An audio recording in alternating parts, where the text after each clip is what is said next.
You have up to 5 minutes for your opening statement. Go ahead, please. Merci, Monsieur Brassard. C'est un plaisir d'être avec vous. Thank you, Mr. Brassard.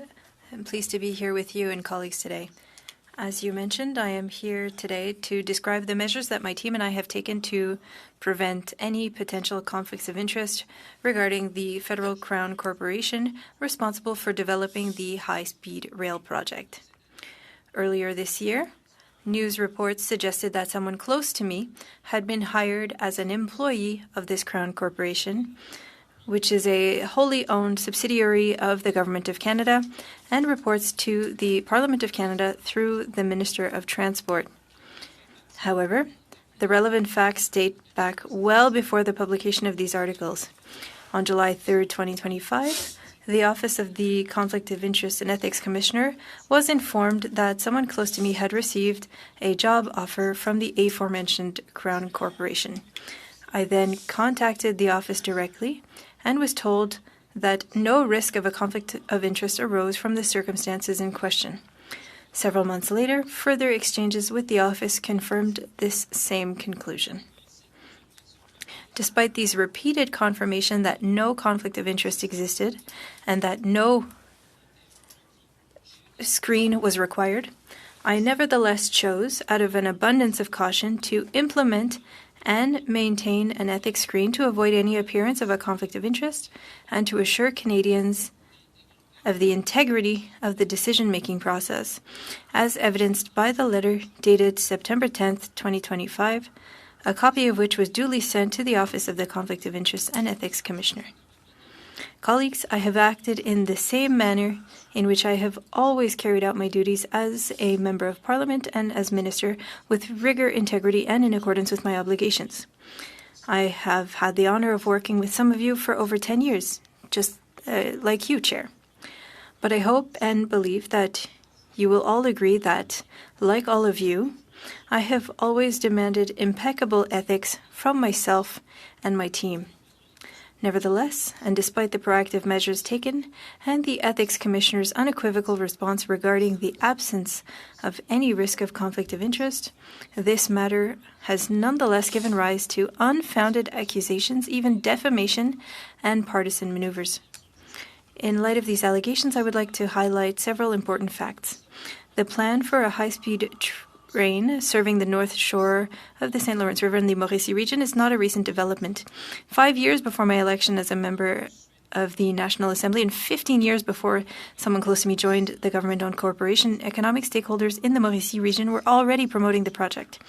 In 2010, for example, the Trois-Rivières Chamber of Commerce and Industry publicly supported this initiative, considered a key project for economic development and opening up of the region.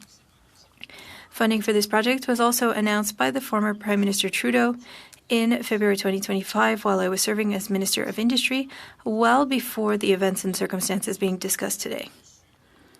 As soon as someone close to me received a job offer from this Crown Corporation, the Office of the Conflict of Interest and Ethics Commissioner was informed. I contacted the office directly and subsequently received written confirmation on April 7, 2026, stating that no conflict of interest existed and that no ethics screen was required. I quote, "Given that ALTO is a Crown Corporation accountable to Parliament through the Minister of Transport, and that as Minister of Finance you have no decision-making authority over human resources matters at ALTO, you are not in a position to favour the interests of a specific ALTO employee. There is therefore no risk of a conflict of interest, and an ethics screen is not required. Despite this, I have chosen to impose an internal conflict of interest screen so as not to participate in decision-making regarding the Crown Corporation's project, except those of a general nature permitted under the Conflict of Interest Act. Colleagues, I believe we can all take pride in the fact that Canada has one of the most robust conflict of interest regimes in the world. This committee plays a vital role within that framework and makes a significant contribution to maintaining Canadians' trust in their public officials by ensuring they are held to the highest ethical standards. However, I urge us all to exercise caution. Preserving this collective trust also means avoiding politicization of the Act or the work of this committee. We cannot allow partisan considerations or broader opposition to major infrastructure projects for the country to divert this committee from the important work it is mandated to carry out. I am confident that committee members will be able to examine these allegations in a fair, objective, and impartial manner. Thank you, Chair. Thank you, Minister. Minister, you know that members have a finite time to ask their questions, 5 minutes. I expect the question and response to be of equal time, and I don't want or need any interruptions unless they're related to standing orders or standing rules, just because, as has been practice on this committee, just because you don't like a line of questioning doesn't mean you interrupt. Mr. Barrett, you have 6. Go ahead, sir. Yeah. Are we able to get unanimous consent from the committee to work through bells if they do ring during the minister's appearance here, just because I expect that he has a limited amount of time? Okay, so we do have unanimous consent to work through bells. Okay, we'll do that. Thank you, Mr. Barrett, for raising that point. Go ahead, sir. You have 6 minutes. Merci de vous être. Thank you for joining us today, Mr. Minister. Opportunity to discuss this issue. You appeared at the Committee of the Whole. I asked you questions. I regret that the responses weren't they weren't answers to the questions, and today I'm hoping that we can drill down and get those responses. In September of 2025, you wrote a letter. It was reported that you wrote a letter to the Prime Minister because you believed there was a risk of a conflict of interest. To be clear, I'm not asserting that you said there was a conflict or that one did occur, but you wrote that letter to the Prime Minister. Is that correct? Écoutez, comme je l'ai dit d'abord, Monsieur le Président, As I said, I want to comply with all the rules. And because of my legal background, I decided to impose a screen by an excess of caution to ensure that I am following the rules. And I wanted to ensure that we were taking all the measures possible to ensure that there was no conflict of interest, and I was ready to use the ethics screen and to not be a part of decisions regarding the project. That being said, you did go on to then participate in votes in the House related to ALTO, and you did go on to introduce a bill that included measures specifically related to ALTO, the implementation legislation for the High-Speed Rail Network Act, and you there's no recusal publicly posted with respect to cabinet decisions or discussions. So we're left to understand that you didn't recuse yourself there, and you've said to us today that you're operating with a keen eye to follow all of the ethical rules and guidelines and to exceed them. If that's the case, and you were of the view in September that a conflict would exist if you participated in decisions, discussions, or votes, in spite of the response from the Ethics Commissioner, why did you proceed to do the very thing that you had said that you believed, not the Ethics Commissioner, that you believed would create a conflict? Like I said very specifically, Mr. Chair, I did that in abundance of caution, very mindful of the law and the exception in the law, but I wanted to make sure that I did not participate in the decisions with respect to this project. But I wanted to refer to the principle of general application, which I know my colleague, Mr. Barrett, being a solicitor, and I think a barrister would know, the principle of general application contained within the Conflict of Interest Act allow me to participate in parliamentary debates and votes, including those which are related to the budget and the Budget Implementation Act. I think you even received testimony in front of this committee that this is a principle that exists not only in the federal law, but in provincial law. It's widely accepted. So not only I complied with all the rules under the Act, but I went beyond to provide to Canadians that kind of transparency that they know that not only I respected the Act and the letter of the Act within the exception permitted under the Act, but also to have a filter to make sure that I was not directly involved in decisions. So I'd like to know what it is that the precautions that you took actually prevented you from doing, because you did go on to do those things that you believe to be of a general application. But your department went on to to hire one of the many ALTO executives to participate in the preparation for your budget presentation and preparation of your budget speech. It's a small world, it's a small country in terms of our population comparatively, but my goodness, it leaves people questioning how it is that an ALTO executive ended up helping you prepare your budget speech and your budget presentation, working for you. I couldn't imagine they could find the time even to do that while they're preparing this massive project for which these same executives are collecting massive bonuses for without having laid an inch of track. Well, comme je disais, Monsieur le Président, j'ai respecté l'ensemble comme. As I was saying, Chair, I followed all the rules. And in abundance of caution, we used the screen. And Chair, this measure is well known. It's appropriately applied by the Clerk of the Privy Council. It allows us to go beyond our legal obligation. And I did this voluntarily because I thought it was the right thing to do. Now, regarding the employee in question, Chair, again, we followed all the rules. That person had left the Crown Corporation a few months before that, and the screen was already in place regarding, rather the screen to avoid my direct contributions on the project was already implemented. That employee had a role in communication in French. Question. What did the screen prevent you from doing if you were able to discuss, to vote on, if there were all of these ALTO-related intersections with your responsibilities, what did this screen that you said was invoked out of an abundance of caution, what did it actually prevent you from doing? Very quick response. I will try, Mr. Chair, under your direction. Well, the screen, like I said, is a mechanism well established by the Privy Council for ministers and others to not participate directly in specific matters. Monsieur le Ministre, Mr. Barrett. Madame Lapointe, 6 minutes. Merci beaucoup, Ms. Monsieur le Lapointe, Président. you have 6 minutes. Thank you. Welcome, Minister. It's always great to see you. I've been a vice chair at the committee here for about a year. We've done a lot of work in the past year.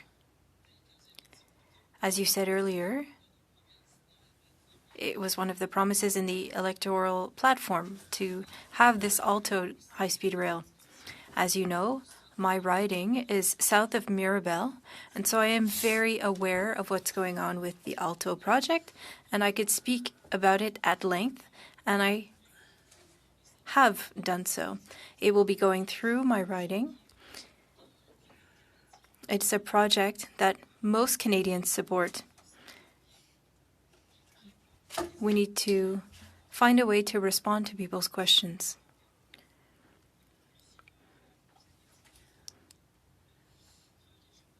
Earlier, you talked about our conflict of interest regimes and how it's one of the most robust in the world. Many witnesses have confirmed that here at the Ethics Committee. I have a question, and take all of the time that you need in order to give an explanation. Minister, can you explain to the committee why you judged that it was important to act proactively and to consult the Office of the Ethics Commissioner to ensure that you respected all the rules? Thank you, Ms. Lapointe, for your leadership with this project. I have often been asked questions, but the high-speed rail project, the Chamber of Commerce of Trois-Rivières is asking for groups to mobilize in order for the high-speed rail to go through the North Shore. This was an article published in Radio-Canada on February 15th, 2010. So when I say that this is a project that's been talked about for years, this is 5 years before I was elected to the federal parliament. So there's a lot of public information surrounding this project. And if you go to Transport Canada's website, Chair, you'll see the mandate given to that Crown Corporation. It's one of the it's the most major project in Canada at this time. I've been a member of Parliament for about a decade now, and I've always acted with integrity. I've always wanted to follow the rules as MP, as minister, and I wanted to go above and beyond. I wanted to use that ethics screen to not participate in decisions that had a direct impact on the high-speed rail project. I thought it was the right thing to do. As a lawyer, I was director of ethics for about 5 to 8 years when I worked in London before joining politics.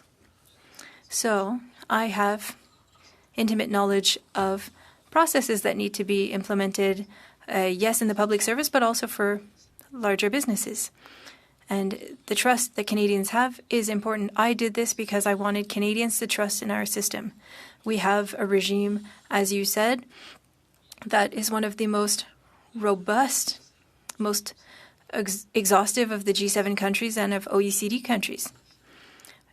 And given all of that, I understood the decision by the ethics commissioner, and he gave me quite a lengthy response. And this is in response in an email.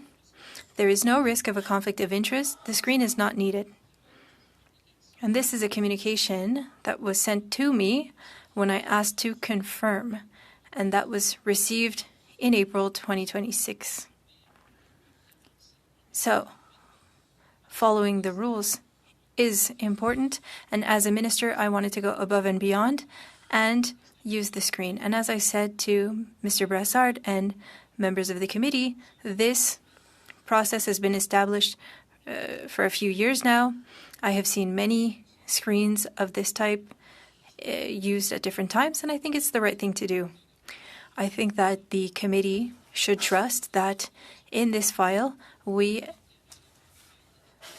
acted in the interest of Canadians, and that is why I'm here to answer questions today. You decided to show an abundance of caution to maintain Canadians' trust regarding ALTO. Can you explain why this approach was important to you personally? Well, ethics is a fundamental value in my view. As I said, I was a director of ethics when I was a lawyer working abroad. So maintaining the public's trust is important. That's the role of the chair, Mr. Brassard. That's essential in our deliberations, and that's why I said we can't politicize the issue here at this committee. We can't politicize the act or the work of the committee because it will impact public's trust. There are some who have not been here as long, but some of you I've been around for 10 years. And we have to flag when things are going well. In this case, you have a member of parliament who is following the rules and who is going, in fact, beyond that. I think that that's the kind of approach that needs to be celebrated. Thank you for your candor. Thank you, Ms. Lapointe. And Mr. Champagne. Monsieur Bonin, you have 6 minutes. Thank you, Chair. Mr. Minister, you talked about the ethics screen. Could you share that with the committee? What it stops you from doing? Could we have a concrete example? Or again, we have to be careful regarding what's said at committee. The commissioner received the letter. He said you gave us a copy of a letter. Mr. Champagne, I'm talking about the screen. I'll come back to the letter after. But can you share the screen with committee so that we can see it? It seems to be clear to you, but it's not clear to me. Documents are available through the Ethics Commissioner. They're not available on the Commissioner's website, and so I was wondering if you could make that screen available to the committee. You've made mention of it. The letter was shared with the Commissioner. It's the legislation that's responsible for these principles. If the Ethics Commissioner decides to give you a copy, he will have to make that decision. But as a minister, and you're talking about transparency, you don't want to share your screen with the committee? Again, the letter was sent to the Commissioner. There are legal rules around that. I consulted the Commissioner, and the Commissioner will make the determination. Point of order, please, Chair. Point of order, Chair. The minister has not refused at any point. I just want to come back to what was said by Mr. Bonnet. The question has been asked many times, and the answer was clear. You can get that information through the commissioner. Thank you, Mr. Sari. Mr. Bonnet. He did not answer the question. My question is whether or not he can share the screen. The interpreter would like to flag that she cannot interpret when multiple people are speaking at the same time. Your letter, can you share it with the committee and including the response of the commissioner, because it's not available on the website? Again, there are rules regarding the communication of documents with the ethics commissioner. He confirmed that he received the letter. Is it normal that after all of that time that the letter is not available online? I would say that it follows the rules that are in place. I did this voluntarily. The screen is administered by the clerk of the Privy Council, and so I did this voluntarily. I sent it to the ethics commissioner. If he decides to share it with you, it'll be up to him. I understand, but it would have been good for you to share that because of transparency being so important. Because an appearance of a conflict of interest will undermine the trust that Canadians have. You tabled a bill, C-15. This bill includes elements on ALTO that includes expropriation measures. Why did you not simply remove that part on ALTO from that omnibus bill? That the Minister of Transport have to deal with that, and that way you wouldn't have to testify or vote on it. You could have recused yourself or removed that ALTO element and included it in a different bill. Then there wouldn't have been any appearance of a conflict of interest.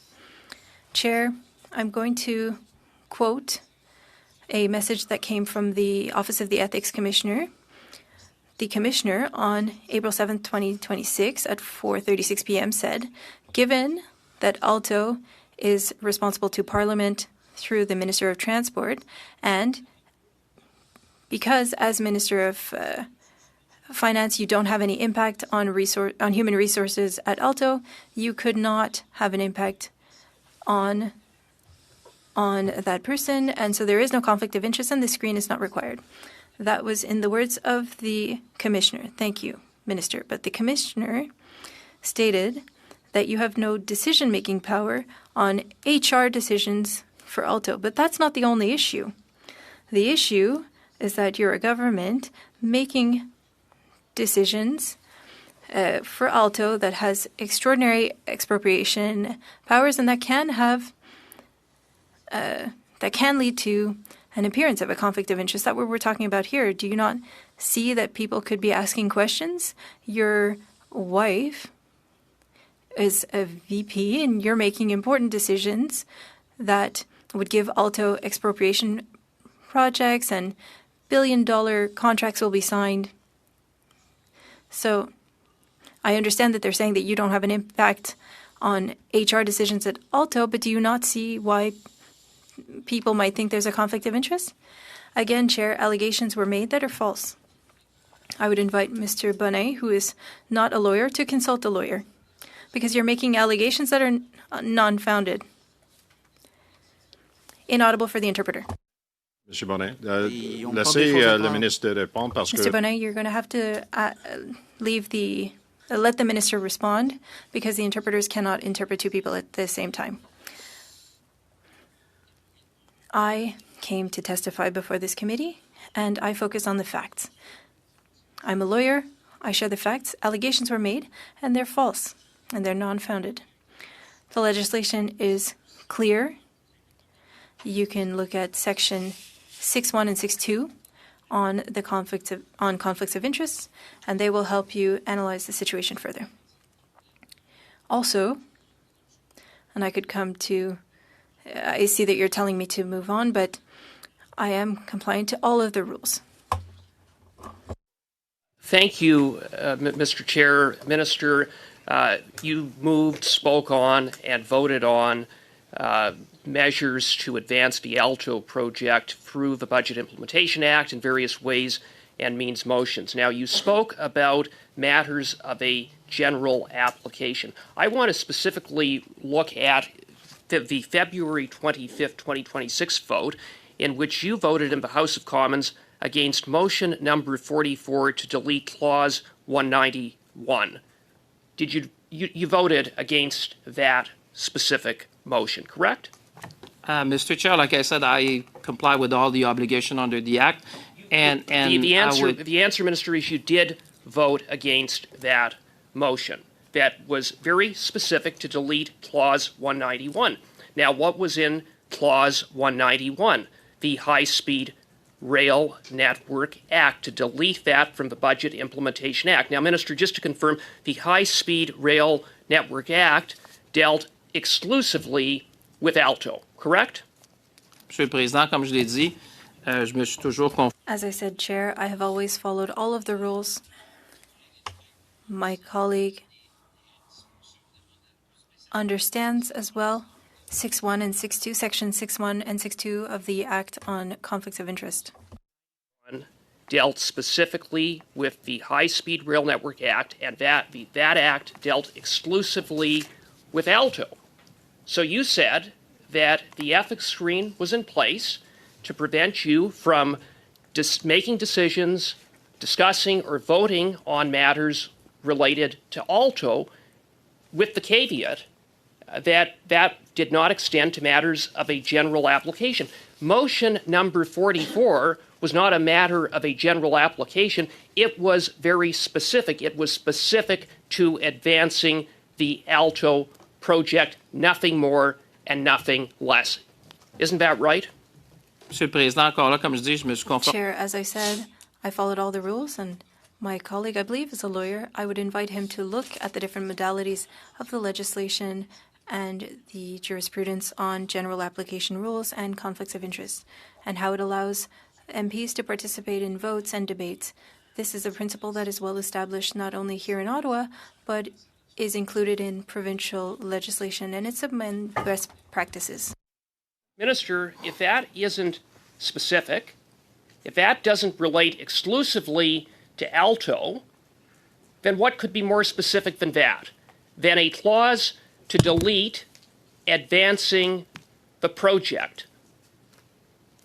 Monsieur le Président, comme je l'ai dit, moi, je me suis conformé à toutes les... As I said, Chair, I followed all the rules, and I would invite my colleague, I think he's a lawyer, in fact, to read the legislation and the jurisprudence regarding general application rules. And it's not... Merci, Monsieur le Ministre. Je comprends la réponse. Thank you, Minister. I understand your answer. What good is your ethics screen if you can vote on matters that specifically and exclusively relate to advancing the ALTO project? And by the way, your spokesperson, John Fracos, is quoted in an April 6, 2026 National Post article stating, quote, "The minister fully respects the screen," meaning he is neither implicated in or party to any discussions, decisions, or votes related to ALTO. That is simply not true. You voted at least 13 times on matters related to ALTO. You qualified that by saying that it was a matter of a general application, but then you can't explain how it is that you voted against motion number 44, which was not a matter of a general application. Minister, I'm going to give you time to respond to that. You've got Merci, 55 Monsieur le seconds. Président. Comme je l'ai dit, le principe d'application générale... The general application rule allows members of parliament to meet their obligation and allows them to vote, because the people from Saint-Maurice Champlain have the right to have me vote. They elected me, but in his interpretation, given that he pays no attention to the jurisprudence, experts spoke to this, so the people from my riding have a right to all of this, and this is why I followed all the rules and all of the exceptions included in the legislation. Cooper, that's effectively the end of the time. Mr. Chang, 5 minutes. Go ahead.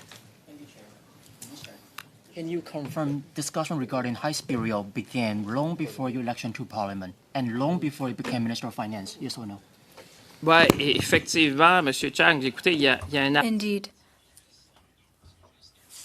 I quoted it from Mr. Bonnet because I know that he reads Radio-Canada articles, but one said that the Chamber of Commerce from Trois-Rivières is asking elected officials and organizations in Mauricie to mobilize in order to move forward on this light-speed rail in the North Shore, and this is from 2010.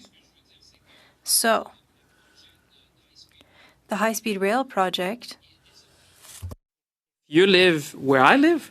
You've been hearing about that project for 2 decades at least, you know, and as an MP, because I have the right to discharge and I have the obligation to discharge my duty to my constituent, I have come to know that project before I was even elected. This is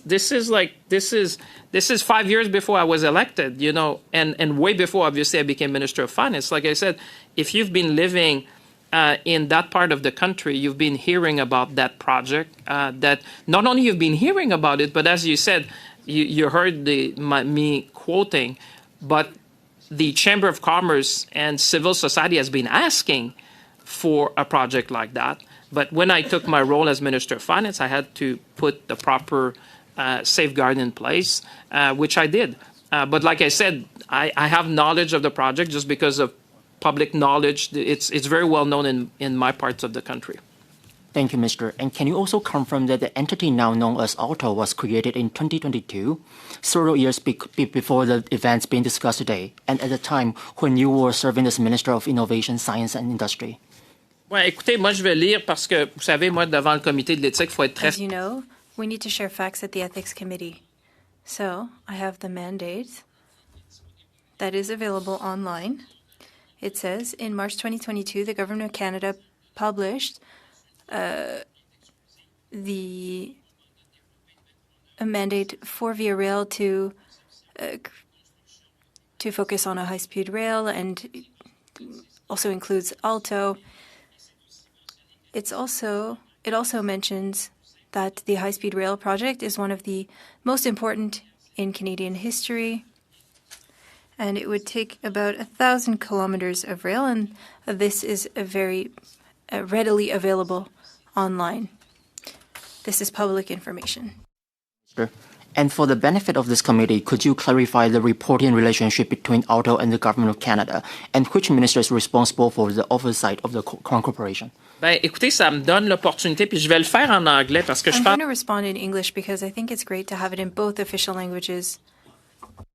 Read in extenso an email of the 7th of April 2026, 1637, and I'm quoting, considering that ALTO is a Crown Corporation accountable to Parliament, to the Minister of Transport, and as Minister of Finance, you have no decision-making authority over matters of human resources at ALTO. You do not have an opportunity to further the interest of any specific ALTO employee. There is no risk of conflict of interest, and a screen is not required. End of quote. So I just want to be very clear about the facts, because I think when you're at the Ethics Committee, and there's a number of lawyers in this room, you have to stick with the facts and make sure that whatever you state in this committee is factually correct and is substantiated by evidence, that's why I brought the documents to substantiate what I'm saying with evidence so that people can form their own opinion. Thank you, Mr. And could you explain what ALTO would mean for Canada's long-term economic growth, productivity, and connectivity, and what would Canada lose by not moving forward with a project like this? Bon, vous comprendrez que dans les circonstances, je vais me limiter. You'll understand that given the circumstances, Mr. Cheng, I will limit myself to what's publicly available. On the Transport Canada website, there is public information. It's an initiative. It will extend over 1,000 kilometers, attain speeds of 300 kilometers an hour. It will relay Toronto, Montreal, Quebec City, Trois-Rivières. So if you want additional information, you can find it on Transport Canada's website. This allows people to better understand this major project. And this is something that we've been talking about for at least 20 years in my writing. You'll note that the bells are ringing in the chamber. We had UC at the beginning. To continue on, I'm going to give everybody 10 minutes to go upstairs. We're inside the same building. Mr. Monet, Vous avez... Mr. Chair, Yes. is it possible to open the television just to look and have the time? I'll make sure that the clerk does that. Monsieur Bonnet, Merci. 2 minutes, 30 secondes. Commencez, s'il vous plaît. Mr. Bonnet, you have 2.5 minutes. Thank you, Chair. Could you ask the witness to give us the letter that he sent to the commissioner, including the screen?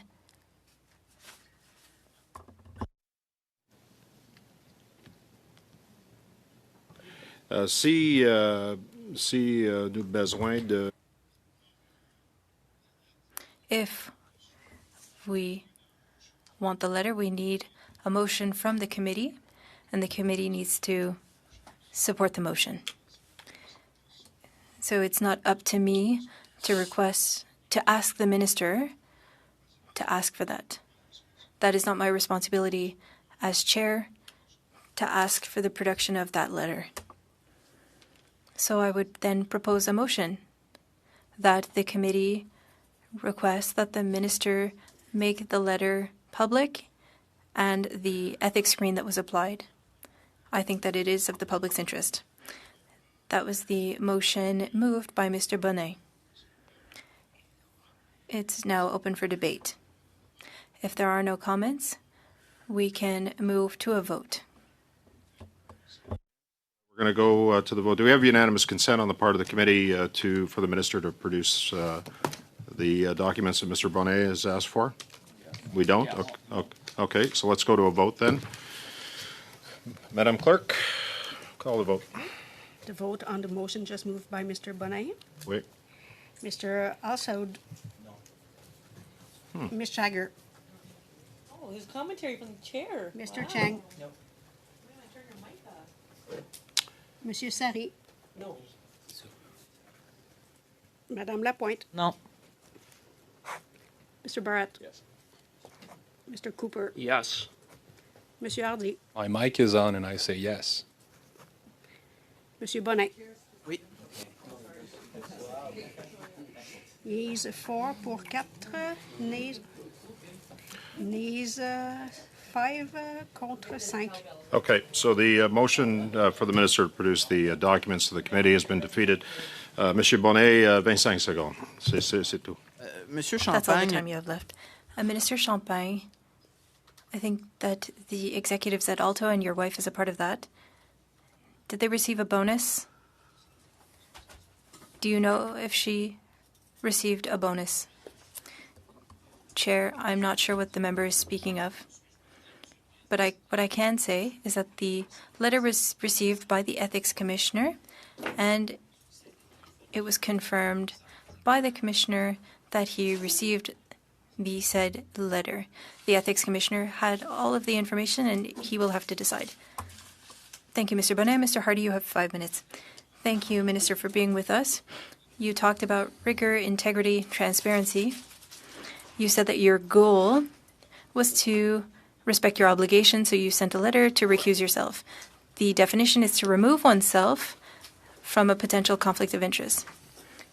So can you tell us about why you recuse yourself given that definition? If you're looking for a clip, you're not going to get it today. I've been here for 10 years. You just arrived. I'm an honorable member of this House, not you. I'm ready to respond to your questions on facts. But this is a fact. This is a dictionary definition. I would want to know why you recuse yourself. Just let me. This is my time. Chair, point of order. Can we give the minister the time to respond for the interpreters, please? Again, Mr. Hardy, if you have another question, go ahead. We're talking about facts. You send a letter to recuse yourself. The words are important. People are listening to us. They want to know what happened. And you have to go through the definition. So, where did you see a potential issue? That's what I'm asking. I'd be pleased to answer your question. I did it by abundance of caution. I'm a lawyer, and I understand. Even though the commissioner didn't tell me to do that, I can decide to go above and beyond what's in the legislation in order to avoid any kind of conflict of interest regarding the ALTO project. Great. I'm glad that we're focused on facts. So September 10th, you sent a letter, September 2025. The commissioner's response came in April 2026. You gave the response earlier. So there's quite a break between the two, a delay. So you recuse yourself and you wait to receive the answer. But in the meantime, on November 4th, you participated in debates, you voted. November 18th, you promoted the project. You voted many times in November and in February. 13 times between you sending in your letter and the official response, you acted in a way that you weren't supposed to, technically. So what happened between the letter and the response? That's not true, Mr. Hardy. You'll see the definition of the general application rules. There are very specific measures in the legislation. I just wanted to correct you there because we're dealing with facts. So April 2025 or 2026 confirmed a discussion that I had with the commissioner. When that person received a job offer, so July 2025, we wrote to the commissioner. And then I took other measures because I have a role as an MP, I have a role as a minister, and I have to follow the rules. I'm happy that you mentioned that. You said it's important to maintain trust, that we can't politicize the ethics committee. But when you do this, people have questions. They ask, how could a minister accelerate a project, spend billions of dollars, have directors of that project, have $2.8 million in bonuses, and these are executives. So is your wife an executive at ALTO? Again, Chair, these are allegations. There are allegations in the question. I would invite you to consult. Yes, you are making allegations. Your wife works for ALTO. You're making allegations, Mr. Hardy. What allegations? You're making allegations that are false. What allegations? What is the allegation that I'm making that's not true? Verify what you're doing with lawyers. You're making allegations. You're politicizing the work of this committee. If you're against the project, that's fine. For those who are listening to us, they understand exactly what you're doing. You're against the project. You're politicizing. I'm not politicizing anything. I'm asking you for facts. Okay, let me deal with this. Hold on, Minister. Okay, I don't need 6 chairs on the other side or 5 chairs on the other side. You let me deal with it. What? Okay? You need what? Say that again? Yeah. You need a good chair. Is that what you're suggesting that? Wow. Okay, thank you. What do we do with that? Mr. Hardy. Mr. Hardy. Donc les faits. Go ahead with your question. I'm giving you extra time too. Go ahead. Je sais pas en quoi je politique. I don't see how I'm politicizing this issue. Executives at ALTO received bonuses. I'm asking you whether or not your wife is a part of the ALTO executives. That's the question.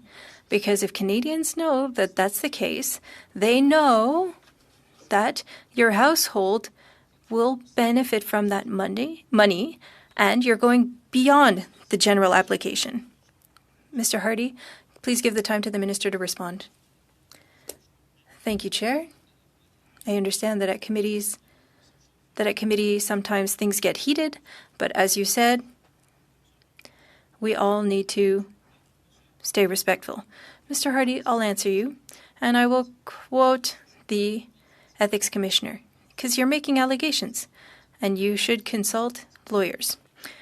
The Commissioner said, given that ALTO is a Crown Corporation accountable to Parliament through the Minister of Transportation, and that as Minister of Finance, you have no decision-making authority over human resources matters at ALTO. You are in no position to favor the interests of a specific ALTO employee. There is therefore no risk of a conflict of interest, and a screen is not required. You have a right to your opinion, but the Commissioner is the one who speaks to that. Thank you, Chair. Minister, it's great to see you as always. Thank you for taking the time to be with us. Now, I'll take a quick moment to note, I don't know that I've ever met anyone who appreciates being in committee as much as you do. This committee certainly appreciates that about you. Now, for the benefit of this committee, I'm going to take a quick moment to rehash the timeline here with you. In March 2025, you're appointed as Minister of Finance. Congratulations, by the way. You're doing a very good job. Last spring, someone close to you received a job offer with ALTO. You immediately contacted the Office of the Conflict of Interest and Ethics Commissioner to inform them of said job offer. You are subsequently told by the Commissioner's office that there was, and I quote, no risk of a conflict of interest and that a screen was not required. Notwithstanding that advice, you still chose to impose an internal screen to avoid any potential or perceived conflicts of interest. In September of 2025, you wrote to the Prime Minister informing him of the implementation of a conflict of interest filter. And then in November 2025, C-15, the Budget Implementation Act, is tabled. In February 2026, C-15 passes through the Finance Committee, with Conservatives voting yes in favor of ALTO. And then in March 2026, the Leader of the Opposition announces opposition to ALTO, and that brings us to today. Have I got this timeline right, Minister? Am I missing anything, perhaps? I think it's, to the best of my recollection, you've got the great chronology of events. Happy to hear that. And at any point, has the Commissioner expressed concerns as to your approach or indicated that it's insufficient, that there's something missing? No, and I appreciate your question, Mr. Chair. I just want to say, again, I know that it's not easy, especially when there are debates in this place, and I want to thank you for the work you're doing, Mr. Chair. But I think, what I hear from my colleague, Mr. Al-Soud, is a recollection of events and facts, and I think that's what this committee is all about. It's about facts. Members of Parliament are entitled to their opinion, but they're not entitled to their own facts. That's a very clear principle that we should be applying at this committee. And it's a matter of justice, and, you have to abide by these rules. And like I said, that's why I like your question, because you're talking about facts and you leave the opinion aside. And like I said, people who know me and people have seen me in many different positions, and I've been a member of this House for a long time, I think as long as the chair, or even we came elected at the same time. Whether it's in question period or in committee, I've always submit myself to questions and answer to preserve public confidence in our institution and the important work. Everyone is doing important work. As much as it might be difficult sometimes to be a witness, and there's things that you hear that you'd say they may not be factually correct. Witnesses are coming here to answer your questions, as it should be the case, and I've submitted myself to that many, many times, and I've answered probably as many questions as probably I look around this table more than most. And so I've been accountable to Canadians. I've been accountable to Parliament. I've been accountable to committee. And I will continue to do so, because I think this is how our system is working. And I want to thank again the chair for the work. We're 3 rounds in now, and I'm still trying to understand what you might have done differently to somehow be even more transparent. You were repeatedly told that no screen would be required, that no conflict of interest is in question. You still chose to do a screen and to recuse yourself from any interactions pertaining to ALTO. Why did you make that decision? What principles guided that decision? Well, listen, I know as a lawyer, but also as being director of ethics, that sometimes it is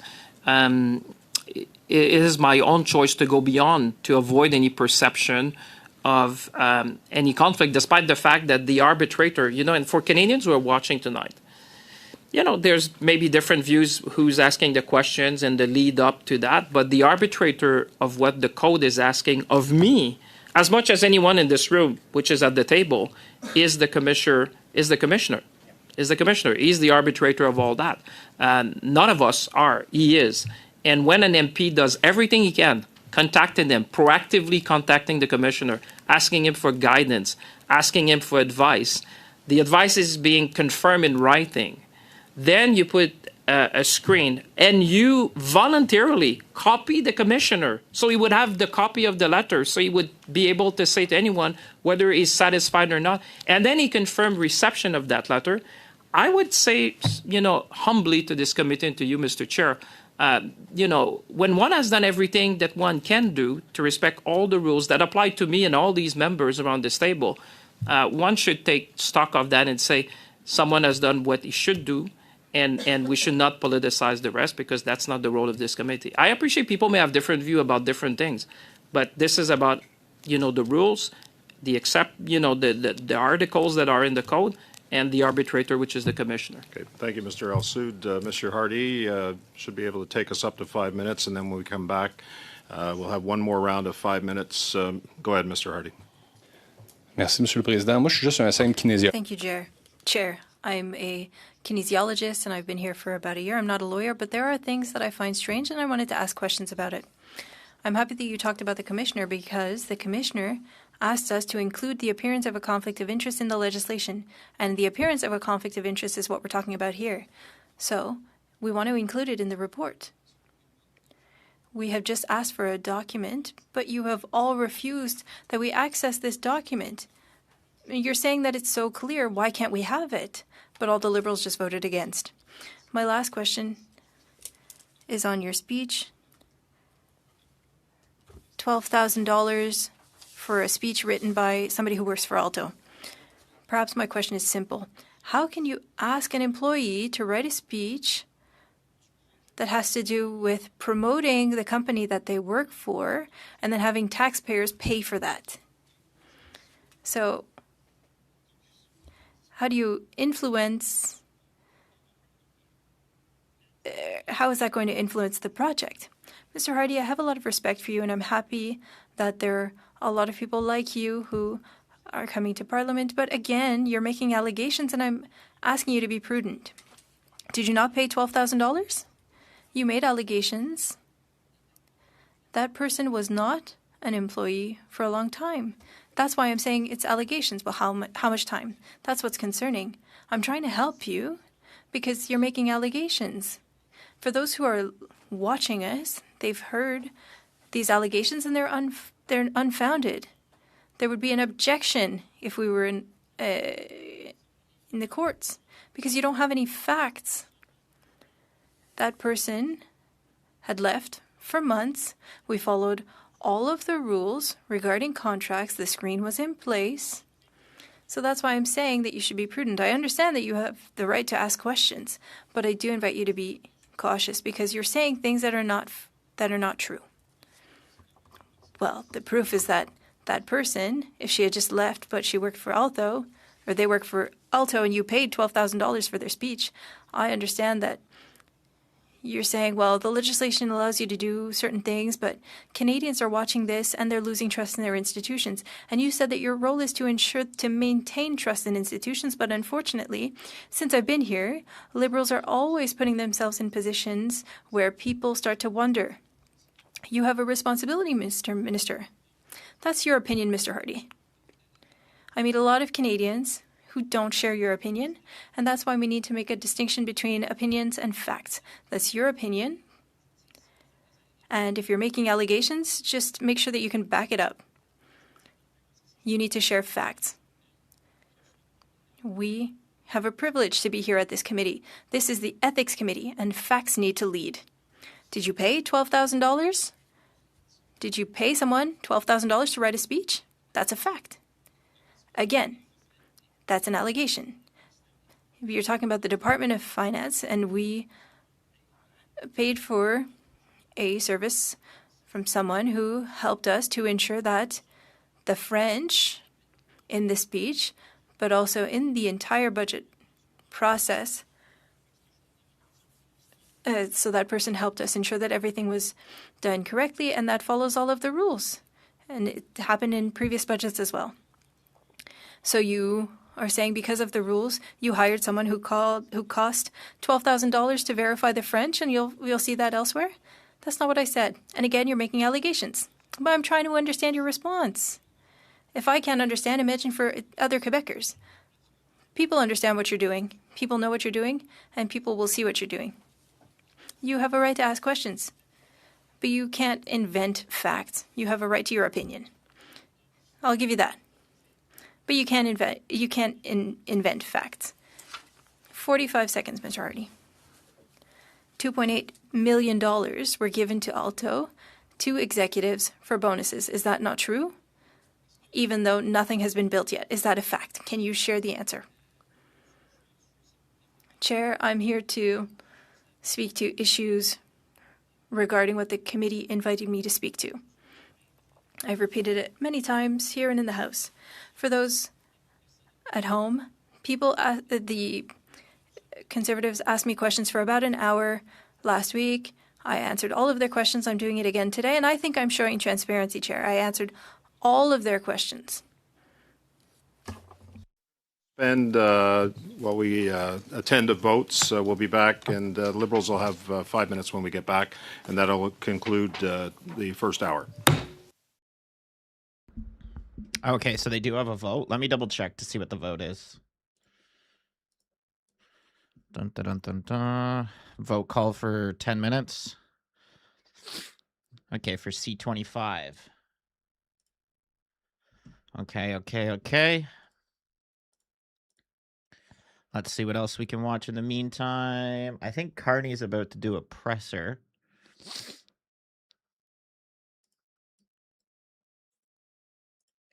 So we'll watch this while we wait for committee to come back.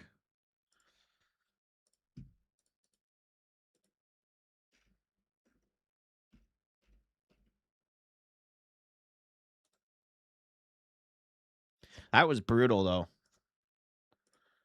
I mean, I've seen Champagne be arrogant and like a pompous prick before, but that was brutal. Oh, I've been here longer than you. I'm a lawyer.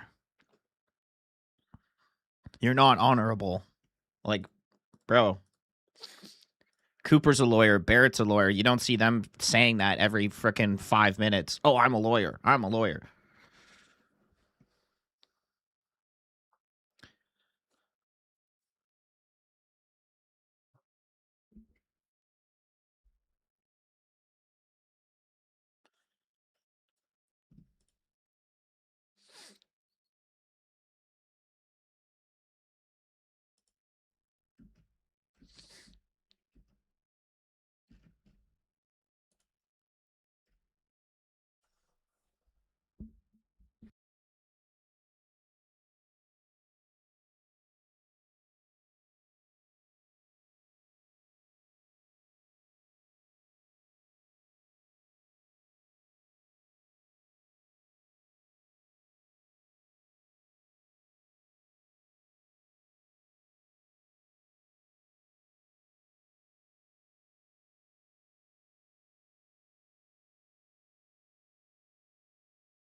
Let's see. Is there anything we can watch in the meantime?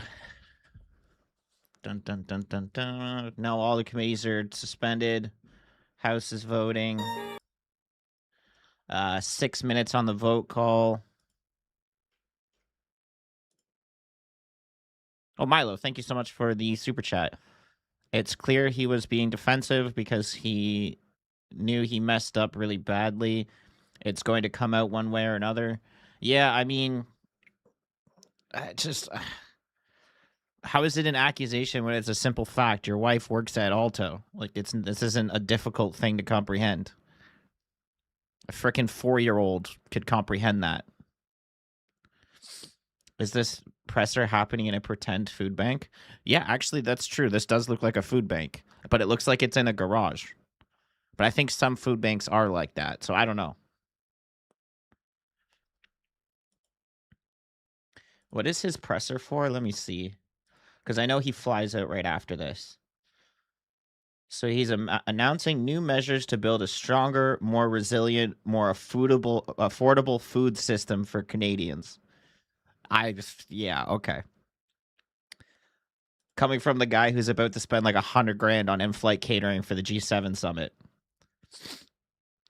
And I'm assuming he flies out of Toronto because he's in Toronto right now. So his flight's not till like 8:30 at night, though. It says on his agenda.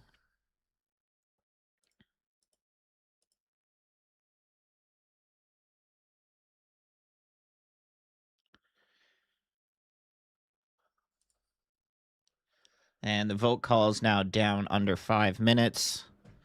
So I can't imagine they'll be very long for the vote call.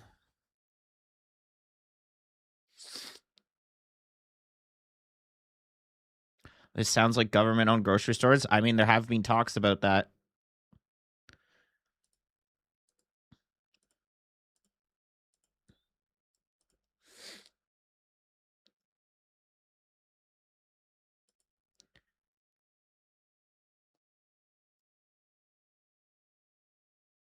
All right, let's watch the Rebel News thing on Tim Hortons. There's a new video that just came out. 36 minutes ago.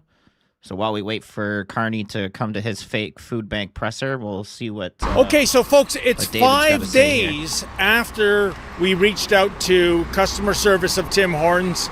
Naturally, I did not hear back from them. So I thought I would call the customer service line, and here's an excerpt of how that conversation went. Thank you for your patience, and I can look at your previous ticket that was on Thursday at 3:30 p.m. Okay. Your ticket has been sent to the restaurant for action on this issue, and the restaurant address is 304 Wellington Street East. Is that right? That is correct. I'm sorry, you said it has been sent to the what? It has been sent to the store for action. Oh, it's been sent back to the store. Okay, and did the store say they were going to stop doing this, or? They won't give us any update. So once we send the complaint, they do what's necessary and they act on it, and they won't give us any update. So if you want, I can ask them to get back to you and provide an update. I can also see your previous ticket. The previous agent asked them to get back to you on this with an update, but I'm not sure why they haven't given you a call yet. I see. So I'll send this ticket. Should I reach out to them then, or? If you have their number, go ahead and you can call them and speak with them. Okay, so the procedure is they reach out to the store, and the store doesn't have to acknowledge the complaint or concern, which is kind of weird to me. And so radio silence, because I haven't heard from the store either. Now, Jordan, you told me off camera that when you go there and buy food and beverage, if you want to use the bathroom, the franchise owner won't allow you? If it's like busy inside, no, they don't let you go in the bathroom if you're a student at the school. No, you have to not be at the school.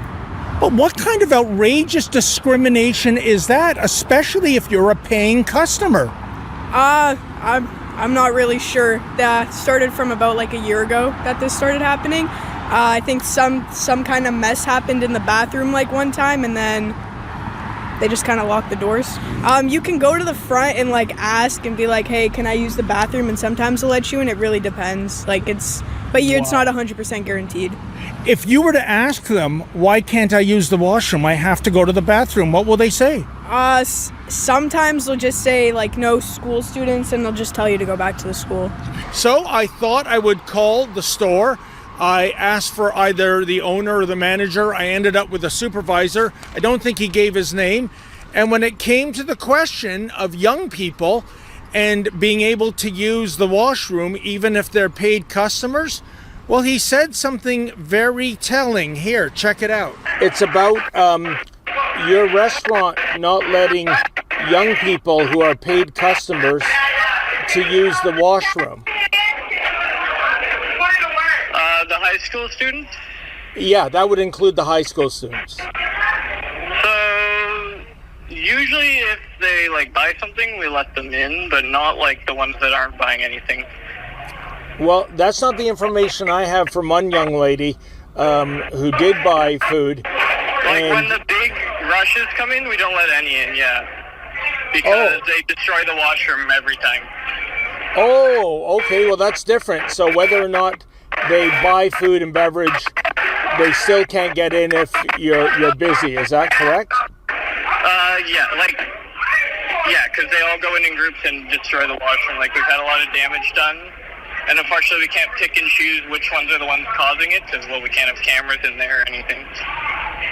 Right. Well, be that as it may, I mean, maybe you need some security in there. I don't know, but I can tell you that is against York Region Health Code, and it's against the Ontario Human Rights Code. I'm not sure about any of that. You'd have to talk to our owner or manager about that. So there you have the supervisor on staff right now admitting that when it gets busy, all young people are locked out of the washroom. What's more, he gave me the first name and the phone number of the owner of this Tim Hortons. I think he's the guy we saw at the drive-through window when I was trying to pay for our food and beverage, and instead I was told to beat it. You remember him? Been asked to leave. Who are you, sir? Please leave. I'm the owner of the franchise. Oh, why are you hiring temporary foreign workers? Please leave or I'm calling the police. Why? Please leave. Get out of our drive-thru. So I think that is Drew, and here's how my call with Drew went. Yeah, David, nobody's not allowed to use the bathroom. We just asked that it's one at a time. We have no different than using a bathroom key, but just a buzzer system, because we had a lot of vandalism and drug use and drinking and things like that. So we put in a lock with a buzzer, and it's really prevented people from mistreating the bathroom. Oh, okay. Well, I was in touch with one young lady, and she said she couldn't use the bathroom, and the supervisor told me that when there's a rush, they don't let any young people use the bathroom. And I mean, I just personally think you're on thin ice if someone's going to make a complaint to York Region Public Health or the Ontario Human Rights Tribunal, because it's discrimination based on age.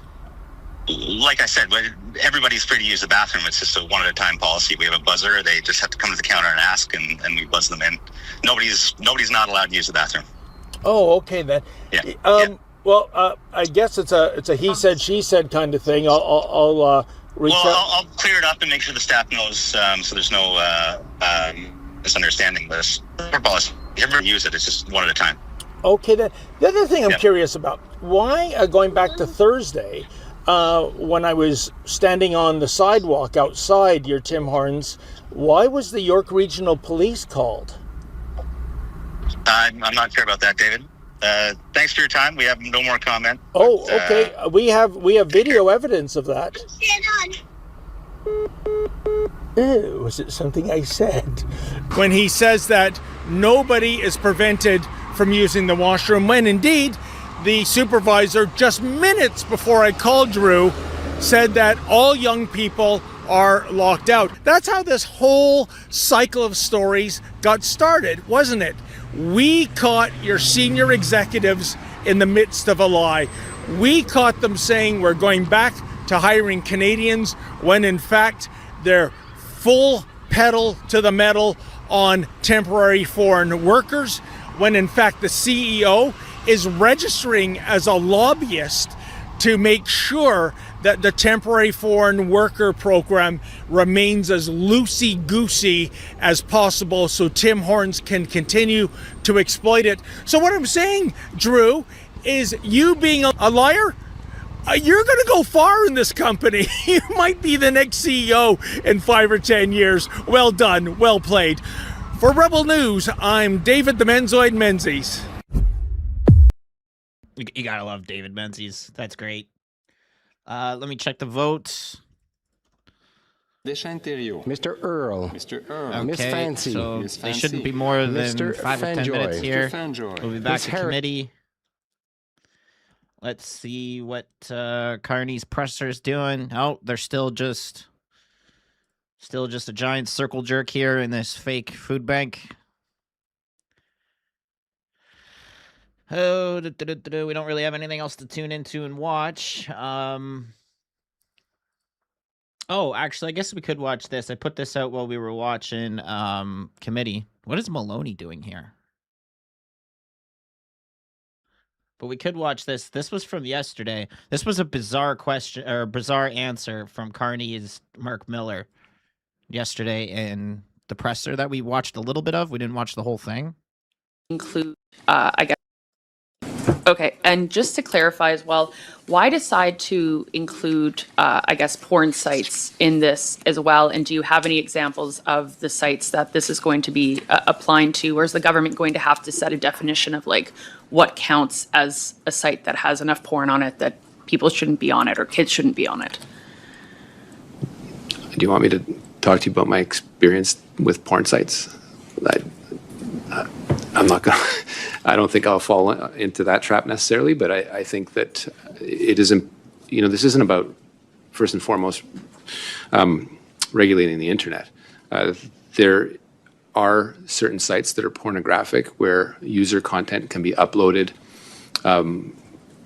publicly, and it would be those that would be covered by the ambit of it. It isn't all porn sites, but principally the ones that fall into the category of social media, where users can interact and upload conduct that is then deemed offensive under the 7 broad categories that I enumerated or enumerated inside the Act. Hello. The Trump administration has repeatedly warned against foreign countries seeking to regulate U.S. tech companies. They argue that the U.S. should maintain responsibility for governing its sector. How worried are you about retaliation from the Trump administration? I worry more about kids. So you're not worried about retaliation? About kids. I worry about making sure kids are safe in this country, Mickey. Thank you. We'll go to Dylan Robertson from Canadian Press. Hi, thanks for taking our questions. Minister Miller, why not ban access to chatbots for kids under 16? I mentioned that to your colleague in French. Chatbots are different than classical social media. It is very much an evolving playing field, admittedly. They play a function and a role that can be very damaging towards kids, but can also play an important function in the educational system and in the AI strategy that we are putting forward.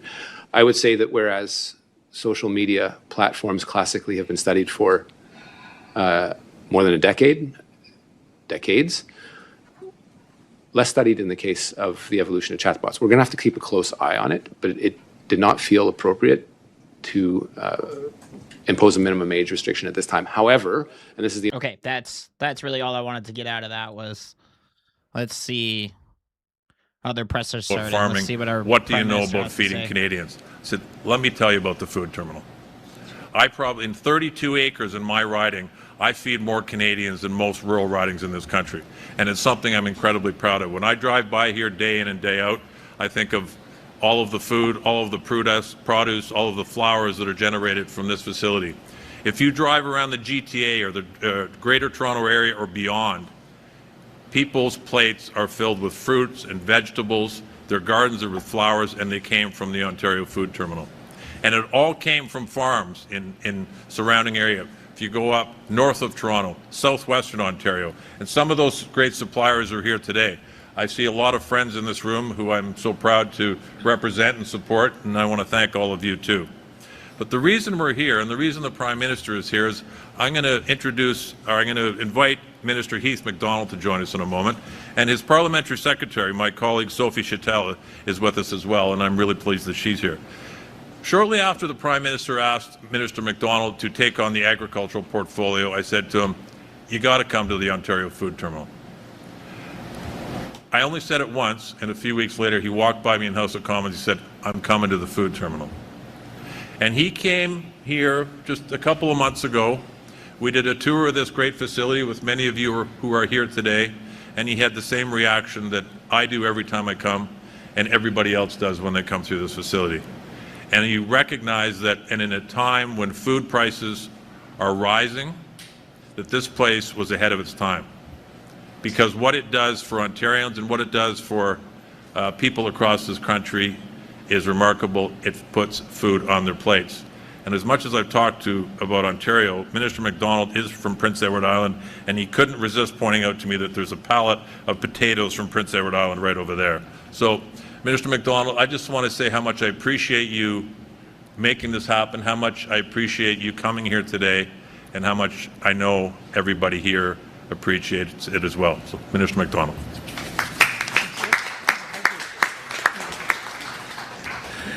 Thanks, James. It is a real pleasure to be back here. And who wouldn't want to come here when it's 33 degrees outside and about 0 degrees in here? It's wonderful. Look, there's a lot of people to thank in this process. It's an exciting day for us as a government, for Canadians, for fruit and vegetable growers of Canada. There's a lot of people to thank to put this whole process together, starting first and foremost with our Prime Minister. He believes in this. He knows the value. He knows the economic value. He knows the end result is going to be ensuring food affordability for Canadians. And we're challenged at this time in this world with everything that's going on in the geopolitical situations we find ourselves in. It has never been like this before. We're up for the challenge.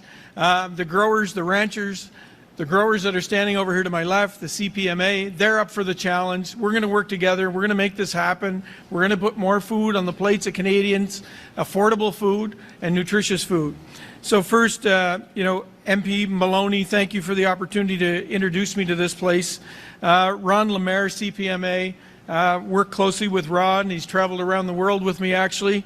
Trevor Jones, Minister of Agriculture in Ontario, has become a really good friend of mine and has a really soft spot for food, I must say, from where he came from. P.S. Sophie Chattel, and of course my team, my deputy, my chief, those people. Look, as a politician, I drive the stagecoach. They hook up the horses. And the work that they've done and put into this is second to none to make this process happen. But you don't do this unless you have the leadership of the Prime Minister sitting behind you.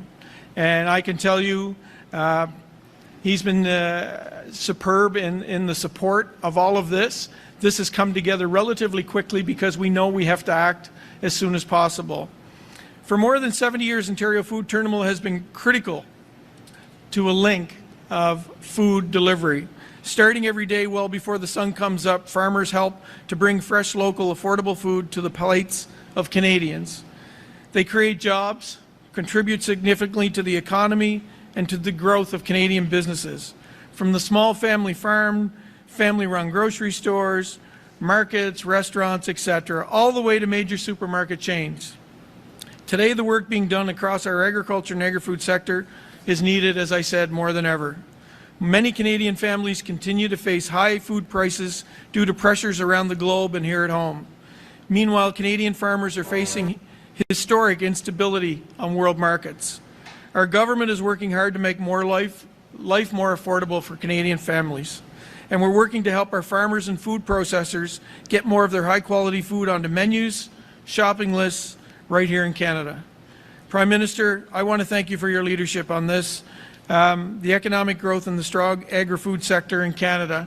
You've been a great supporter of mine and this industry and sector, and I can tell you, I hear it all the time from stakeholders. Prime Minister, you're leading the way and you're putting them at the forefront because I know you know the value of this industry in this country, the economic value, but also food security and sovereignty in this country is extremely important. So with that, I'm going to allow the Prime Minister to come up and say a few words after James and I were long-winded, and we'll thank you. All yeah, right. Thanks for all your support. Yeah. Wow, thank you.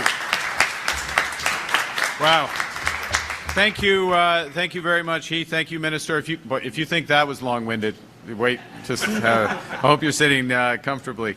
It is a great pleasure to be here. Let me say, it is great to be back in Etobicoke, James. I'm going to endorse that.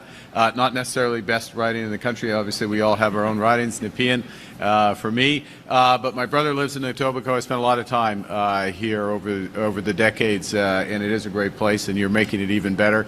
But this is, in many respects, the heart of Etobicoke, and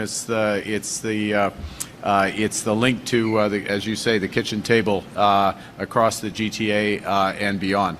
I'm a little concerned that we're here at the Ontario Food Terminal late in the day, because when you're here at 2 and 2:30 in the morning, 5 o'clock in the afternoon is late in the day. You're going to be turning around. So, Ron, thank you. Let me also thank John Franco for hosting us. Everybody for being here and what you're doing, what you do every day. 70 years, the Ontario Food Terminal has been at the heart of the food chain in Ontario. Nicknamed the Stock Exchange, terminal that connects 5,000 buyers and sellers from farms to retailers across Ontario. The largest food terminal in Canada, fourth largest in North America, moving 2 billion pounds of fruit and veg every single year. Now, this is where we start to get into what we're announcing today, because our vision is that this terminal, expanded, this terminal and others like it will play increasingly important roles in building a stronger and more resilient food system and a stronger, more resilient Canada. Because the ability to move food efficiently and affordably is not just an economic advantage, it's a strategic necessity. Le monde change rapidement. Les guerres au Moyen-Orient et en Ukraine transforment les chaînes d'approvisionnement en énergie, en sécurité et en alimentation. En parallèle, le commerce mondial est en pleine mutation. Les changements technologiques. Okay, we can get rid. We don't have to listen to this crap anymore. Where is Ethics Committee is back? Mr. Bonnet, you have 2.5 minutes for your questions to the minister. Apologies, Chair. My earpiece is broken. I haven't started your time. 2 minutes, 35 seconds. Minister, you often talked about what the commissioner said, that there was no conflict of interest regarding the internal management at ALTO. That's what you said. But the issue is not the internal management at ALTO. The issue is whether or not the government's file with ALTO could have a conflict of interest. That's what's important. So you asked, well, is there a conflict of interest regarding the internal management at ALTO? Have you asked whether or not there could be a conflict of interest or an appearance of a conflict of interest, given that your wife is an executive at ALTO and that could perhaps impact how this portfolio was managed at government? Did you ask that? Again, you're making allegations, Mr. Bonnet, and I advise that you be cautious. But what I'll say is that if you look at the Conflict of Interest Act, that was not the question that I asked the commissioner. And the commissioner will be able to speak to this later. He didn't say there wasn't a conflict of interest. He said there's not a risk of a conflict of interest and the screen is not required. Those are his words. That's what he shared in April 2026. He said there's no risk regarding the internal management at ALTO. That's what the commissioner said. I'm reading what he said. He said there is no risk of a conflict of interest. I think that answers the question. Not only is there not a conflict of interest, he said there's not even a risk of a conflict of interest. That's why he said that the screen is not required. So I was saying that the question was more general, Go to work in but he focuses on the legislation. Sorry. That was Carney in the implements background. the legislation, and that's the answer that he gave me following consultations that I had with him. 15 seconds. Coming back to the screen that you implemented to ensure that you were transparent, Mr. Sabia shared the Prime Minister's screen that ensures that there's no conflict of interest, and he shared that. Are you still refusing to share your screen? Quick response. Again, I shared it with the Ethics Commissioner, and I'll let the Ethics Commissioner decide whether or not to share it. Thank you. Thank you, Mr. Bonnet. Ms. Chagger. Oh, Mr. Sarre, sorry. Merci beaucoup, monsieur. Je m'excuse. Il n'y a pas de souci. Merci beaucoup, Monsieur le Président. Mr. Sarri, apologies. Thank you, Chair. And before I ask my question to the Minister, I would like to remind everyone that it's a pleasure for me to be here at this committee. One of the goals as an elected official is to ensure transparency at our institutions and maintain trust in these institutions. We want to not focus on clips and undermining trust. I would like to repeat that the minister was very proactive in how he managed this file. If you'll allow me, Minister, can you share the facts? Just to ensure transparency and for the good of our institutions, can you state this again? Because sharing these allegations and things that are not facts are not going to improve transparency or trust in our institutions. Thank you for the question. I always try to be candid, but I always want to also share facts. The Ethics Committee is a special committee. Canadians' trust is important. I followed all of the rules, and I explained some of the modalities of the legislation that were perhaps less well understood by committee members given the questions that they asked, so that I could shed a light on everything. I just wanted to shed a light on certain things, as I said. I said that there were allegations. We need to make a distinction between allegations and facts, or opinions and facts. At the Ethics Committee, you need a lot of rigor. Things are said, you have to analyze things, insinuations can be made, and that's why I maintain facts, and I'm very specific in my answers because Canadians expect that from those who testify. Again, the legislation is clear, and I chose to go above and beyond what is required in the Conflict of Interest Act. I implemented a screen. This is a well-established practice through Treasury Board for ministers. And so I was compliant, and I also informed the Office of the Commissioner. Because when you follow the rules and go beyond them, well, beyond that, it becomes politicizing an issue. There are other ways to express a disagreement. If you disagree with a project, the Ethics Commission is not the place to debate it. That's why I focused on the facts tonight. I wanted to ensure that Canadians understood, because you play an important role regarding Canadians' trust. If you have different opinions on projects, that's fine. People have different opportunities to share those opinions. I would like to thank committee members and the chair for giving me the opportunity to share the facts and inform Canadians of these facts. Thank you, Minister. I guess it's important. 1:30 left, just so you're Perfect. aware. Thank you. I think it's important that we really appreciate you for being here, actually for more than an hour, and that means a lot. You came here with evidence because you know the importance of this topic, which I think actually raises the level of transparency. You were proactive. You've done everything right, raising the bar once again to ensure that you represent your constituents and Canadians well. That means a lot to me. And I agree with you. People cannot make up their own facts. And clearly both opposition parties are making allegations. And I do believe that's unfortunate. I just want you to let members all hear anything that you think is relevant, because I actually just know that these are the messages you've been sharing. You've been open. Not really sure why you're here, because we've got a country to run. But just want to give you the last word. Thank you. 45 seconds. 45. So I just want to start with you. Thank you for your statement. Thank you, Chair, for your leadership and your chairmanship of the committee.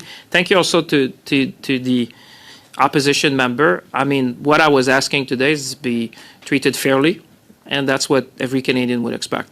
I came here with evidence, with facts. I want to say thank you, Mr. Chair, for allowing me to present them to Canadians so that they can have the facts. And I want also to thank the Commissioner because he's the ultimate arbitrator of these things. I want to thank him and his team for the work that he's doing on behalf of Canadians. And again, Mr. Chair, thank you for giving me the opportunity to put the facts on the table. I appreciate that. Thank you, Minister. That concludes our first hour. And I do appreciate the fact that you did spend some extra time with us, despite the motion calling for an hour. We're going to suspend briefly, and then we've got the Ethics Commissioner coming in. This meeting is suspended. Okay, so while they're suspended for like 5 or 10 minutes, it shouldn't be too long. We're just going to see what our Prime Minister is yapping on about. More resources to identify, prevent, and combat unfair business practices. For consumers, we're going to crack down on surveillance pricing. We're amending privacy legislation to protect consumer data, your data, so companies can no longer use it to charge you higher prices. The second big thing is boosting domestic food production right across the country. Because for decades we've been paying other countries to convert what we already have into what we need. I'll use Thailand as an example. Great place to go and visit. We love Thailand. 70% of what we ship there, our wheat, our soybeans, our peas, is processed in Thailand and then re-exported in global markets, sometimes back to ourselves. In effect, we're spending hundreds of millions of dollars to send our food elsewhere for processing that could be done at home. So to help Canadian businesses grow, produce, and process more food in Canada, we're launching another $1 billion fund through Farm Credit Canada. We'll also establish a $150 million food security fund to support small and medium-sized businesses in upgrading the critical equipment so that they can make more, store more, and bring more Canadian food to market. We'll establish and create a $100 million collaborative food innovation fund to help producers expand processing so more of each crop is used here. Because we have the talent and the resources, and now we're going to build the capacity. The third pillar is to grow more produce all year round. That's going to cost some money for the capital investment, so we're investing $750 million in greenhouses and hydroponics to dramatically expand Canada's capacity to produce fresh fruit and vegetables year-round. And this includes a $100 million investment to help northern and rural communities produce more food locally via small-scale indoor farms and basically reducing their dependence on shipments from thousands of kilometers away. And finally, we'll look to lower costs by cutting red tape across the agricultural supply chain. Because right now, and this is a highly innovative sector, right now farmers and producers often wait years for approvals for new pesticides, for fertilizers, seeds, and feed that they need to grow and produce food efficiently. So to build the food system that Canadians deserve, we need to get out of our own way. We'll modernize key regulations so that food security and affordability are considered alongside of safety. We'll speed up approvals for seeds, feeds, fertilizers, veterinary products, and reduce backlogs that slow down the system. With our approach, we will clear Canadian Food Inspection Agency and pesticide approvals backlogs, and they're big backlogs. We aim to clear those by the end of this year, making decisions faster and more predictable. Alors, en somme, cette stratégie vise à transformer nos systèmes alimentaires grâce à des changements structurels de grande envergure, soutenus par des investissements massifs.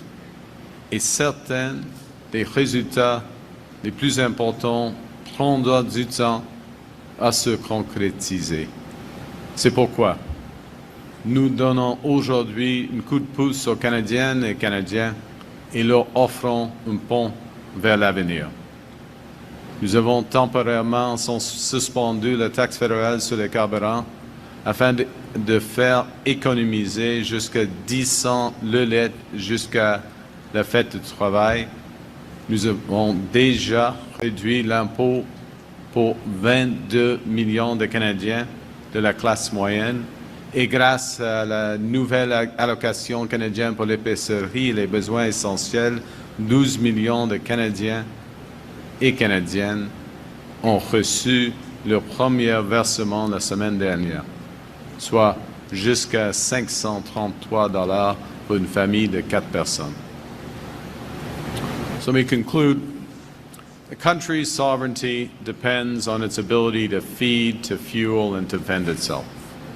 Right now, we're not fully in control of our food system. It's an over-reliance that's left us vulnerable to global shocks, to conflicts, droughts, tariffs. This strategy is about changing that. It's about putting Canadians back in control of what we grow, what we buy, what we put on our table. Doing so, we're creating much more opportunity for farmers, much more competition for your hard-earned dollar by grocers, much more choice for Canadian families.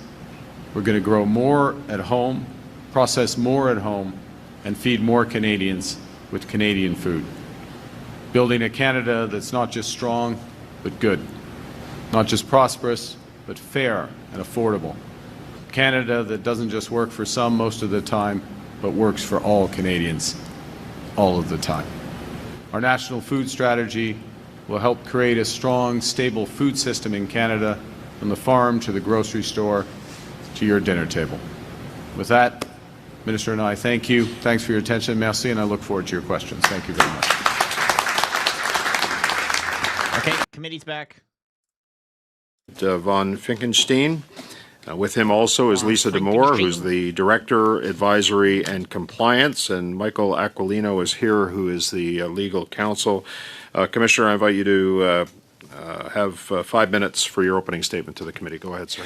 Thank you, Mr. President. Monsieur le Président, chers membres du comité. Chair, members of the committee, I am pleased to appear before you.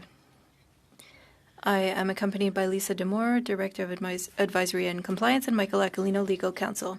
The subject of the motion that brings me before the committee today revolves around a potential conflict of interest with the Finance Minister. Votes in support of ALTO and high-speed rail. It has been suggested that he is in conflict of interest because those decisions and vote could benefit someone with whom the minister has a close relationship, a vice president of ALTO. Mr. Champagne is subject of conflict of interest Act in his role as minister. Under the Act, a public officer holder is in conflict of interest if they exercise an official power, duty, or function that provides an opportunity to A. further their own interest, B. further the private interest of their relatives and friends, and C. improperly further the private interest of anyone else. Il y a tres points importants à considérer. There are 3 key points to consider. 1. The minister has no control or authority over ALTO. It is a wholly owned subsidiary of a Crown corporation that reports to Parliament through the Minister of Transport, not the Minister of Finance. 2. That the exercise of the minister's official duties and functions does not provide an opportunity to further the private interests of any specific ALTO employee. Decision-making authority over human resources resides with the management of ALTO. ALTO is a Crown corporation that is not part of Minister Champagne's portfolio. Thus, he cannot direct nor influence it. Means of furthering the private interest of an ALTO employee, he is not required to refuse or abstain from discussions, decisions, debates, or votes related to ALTO. In short, the minister's involvement in discussion or decisions that may benefit ALTO is simply too remote to provide an opportunity to further the private interest of an ALTO employee who has close ties to the ministers. Sometimes it is reasonably foreseeable that a public office holder could be involved in discussions or decisions where they have a potential conflict of interest. In those cases, our office works with them to set up a preventive compliance measure, such as a conflict of interest screen. We then post such screen on our public registry. Nous n'avons pas exigé que le ministre mette en place. We did not require the minister to establish a screen, as the concerns regarding the ALTO employee are so remote. The minister, however, proactively created such a screen without input or direction from our office. He advised the Prime Minister of the screen and copied us. As this was not a screen required by our office, we did not publish it in the public registry. Happy at any of the committee's questions. Thank you, Commissioner. We're going to start with Mr. Barrett for 6 minutes. Go ahead, sir. Commissioner, the Finance Minister was just here at committee, and in his final minutes on the question of the correspondence between you and him being released, he said, and I quote, "I'll let the Ethics Commissioner decide if he wants to share it," end quote. So the Minister has said that it's up to you, because we know that normally you would say it's up to him. And so we've got that Spider-Man cartoon with the 2 Spider-Mans pointing at each other. So the minister says it's up to you. Will you decide, as the minister has said, to share that correspondence? No, it's not up to the minister to interpret the Act. The Act says quite clear that everything that is given to me is confidential. If the person who gives it to me releases it, I will comment it, etc. Until such time as he releases it, I cannot comment on it. I have the copy from the letter. As he quite rightly said, he copied me in the letter to the Prime Minister. It's in my possession. He's publicly commented on it. He has not released it. The function of releasing is up to him, not to me. The in your first in your explanation of why the minister wasn't in a conflict, you said in your first point that it was a file for the Minister of Transportation and not a file belonging to the finance minister, but it was in his bill. So he introduced it, and the Budget Implementation Act contained all kinds of things, but it also specifically contained the enabling legislation for ALTO, the creation of the High-Speed Rail Network Act. Without that enabling legislation, ALTO wouldn't proceed. Does that change the calculation on who has ownership of it when the finance minister could put forward his own legislation, but the minister, the transport minister could have put forward his own legislation, but the finance minister decided to do it under his auspices instead? Well, that's an arrangement the cabinet ministers may make as to who introduces a bill. The fact is the bill provides that there is ALTO, and that ALTO is part of the Minister of Transport. Whether the bill authorizing that is introduced by the Minister of Finance or Minister of Transport does not change the relationship. The relationship is that it's a Crown Corporation reporting to the Minister of Transport. Minister of Transport is responsible for it and answers to it in Parliament. Okay. So for the creation of it, we understand your interpretation. But with respect to the minister voting specifically on clause 191 of Bill C-15, which was a vote to delete clause 191, it would have removed the High-Speed Rail Network Act from the Budget Implementation Act, and the minister voted specifically on that item. The minister said he did so because it was of a general application. Are you of the same view? Yes, absolutely. I mean, he is voting on a piece of government legislation, and specific parts of that government legislation.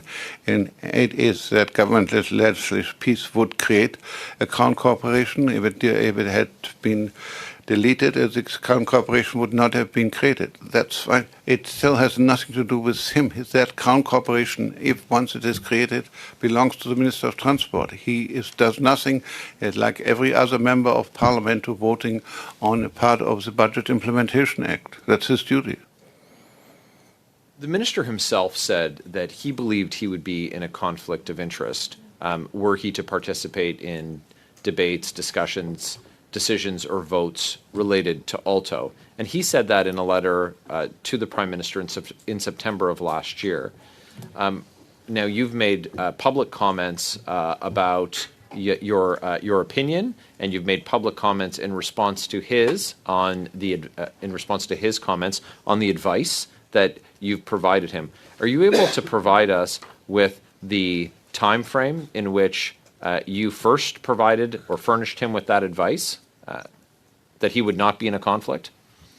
The minister quoted to you from the letter, and he gave you the date. I mean, I can look. Michael, what's the date? Well, the last one was from April 7th, 2026. That's for the first time, if I may, Chair, through you to Mr.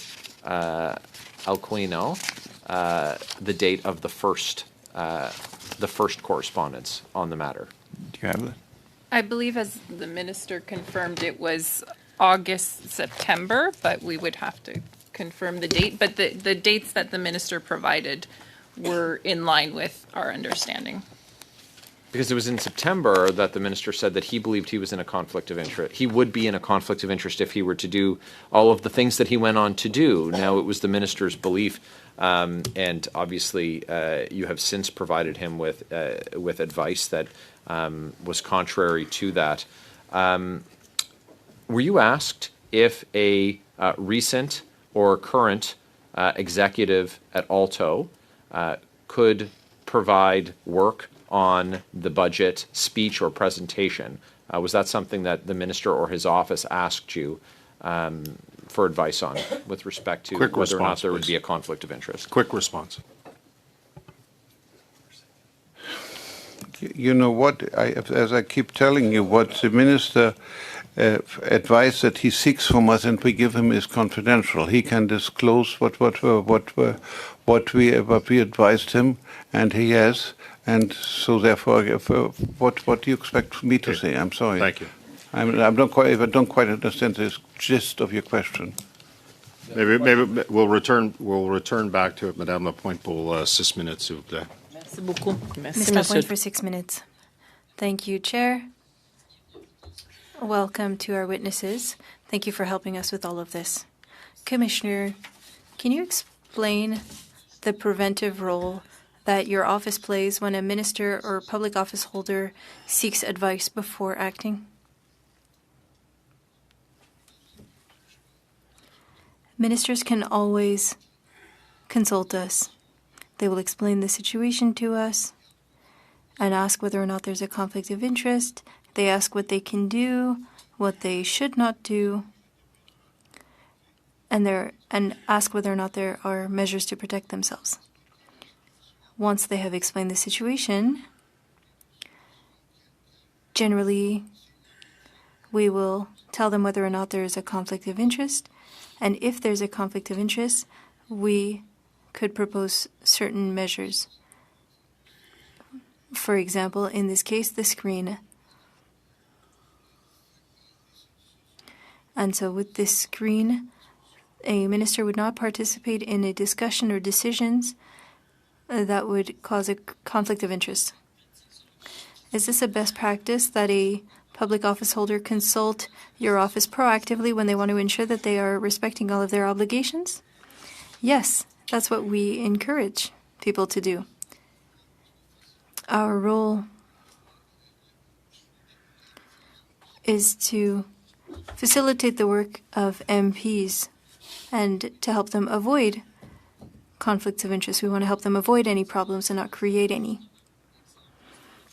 François-Philippe Champagne, the finance minister, chose to recuse himself voluntarily. But when a screen is not required, is this an approach that could reinforce trust?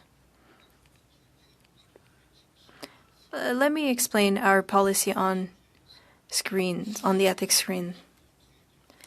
If there's a possible conflict of interest, a person needs to recuse themselves. And that recusal will be published on our website. That's very public. There's also the possibility of establishing the screen. That screen is administered by 2 people who will ensure that a minister does not take part in a decision or discussion on a given topic that would cause a conflict of interest. That is a requirement.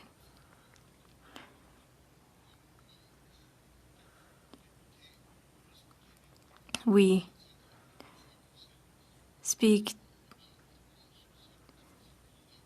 spoke to, or rather, once everything is done, the results of the screen are published on our website. It's like the screen for the Prime Minister that is managed by Michael Sabia and his Chief of Staff and the Clerk of the Privy Council. Minister Champagne implemented a screen voluntarily. We told him clearly that it wasn't necessary, but as he said, out of an abundance of caution, he decided to implement a screen. He notified the Prime Minister and wrote to my office. This is not a screen that we required, and so we do not publish it on our website. In some cases, if a minister says that they would like to do that because of a potential appearance of a conflict of interest, they don't want to undermine trust, then in that case, if there could be an appearance of a conflict of interest, then we'll say, okay, send the screen, I'll publish it on the website, but to be clear, that is not something that we required, it's something that you requested.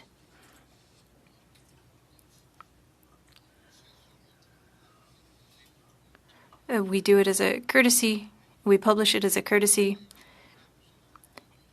It's not something that we had required. It's not something that we controlled or that we would enforce. Thank you for that explanation.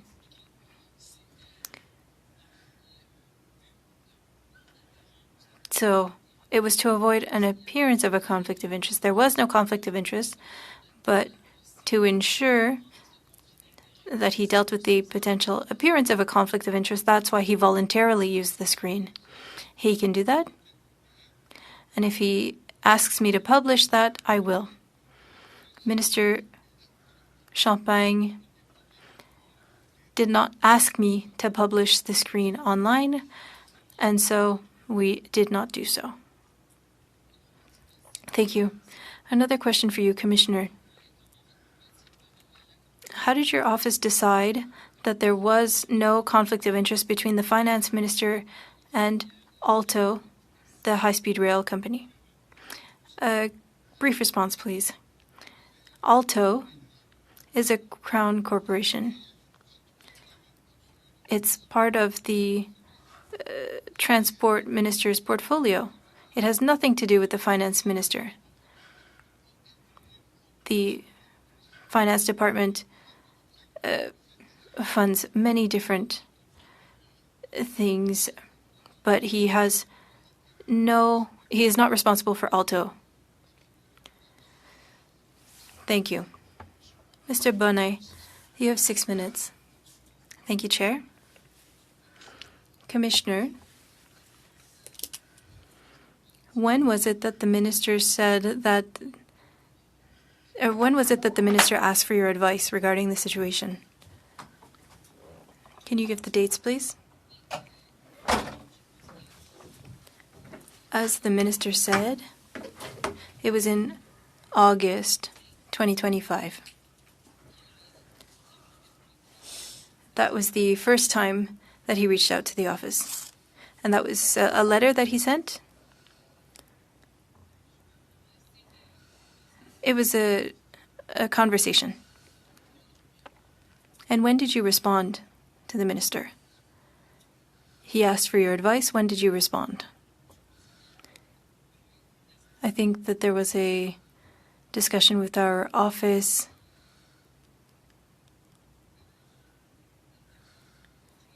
And there was an email sent in the fall.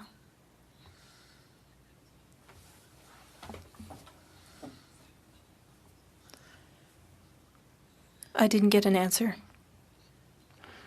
I'm asking questions here. It was a verbal discussion? Yes. So in August 2025, he asked for advice. You responded when? During the discussion. If I understood correctly. So he reached out in August 2025, and in that discussion, you said that there was no conflict of interest in your view? So he asked the question, and you said right away that there was no conflict of interest? So that was in September? September, I would like to know the dates. When was that? When did you say that there was no conflict of interest? There were a few discussions.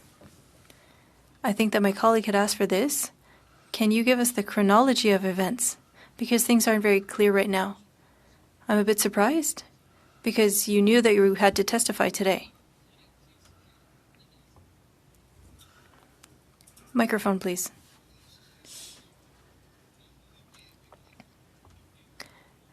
The advice that we give is confidential. Only what the minister says publicly is something that we can comment on. The minister was here. He quoted the letter that my office sent to him, and it states explicitly that there was no conflict of interest with ALTO. That was the letter. There were discussions before that to confirm the facts, but all of that is confidential. We can only comment on what he mentioned, and he mentioned the letter. You're saying the letter in which you say that there is no conflict of interest. When was that letter sent? September 11th. So that's in September. And then the minister has the Budget Implementation Act. There's a big portion on ALTO and expropriation, and it includes expropriating quickly without consultation.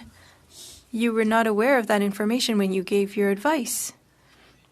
You didn't know that there was going to be a Budget Implementation Act and ALTO and its extraordinary expropriation powers.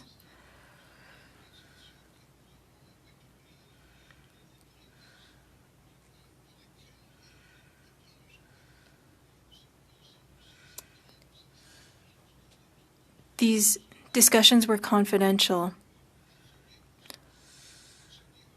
What I can share to you is the letter that we sent. But everything that he did was what a finance minister needed to do.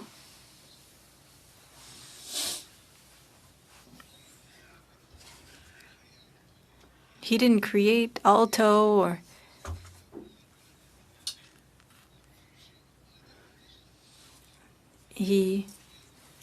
it's up to a finance minister to table bills that fund projects.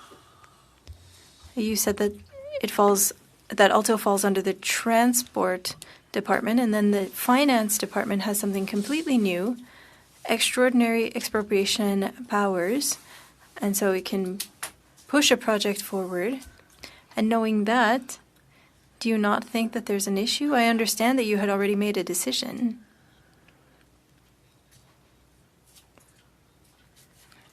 Government decides on projects and the measures that need to be taken. But do you not recognize that there is an element that the minister is responsible for? But how does that make a conflict of interest? Because he's allowing his wife, she's an executive on a project, they receive bonuses.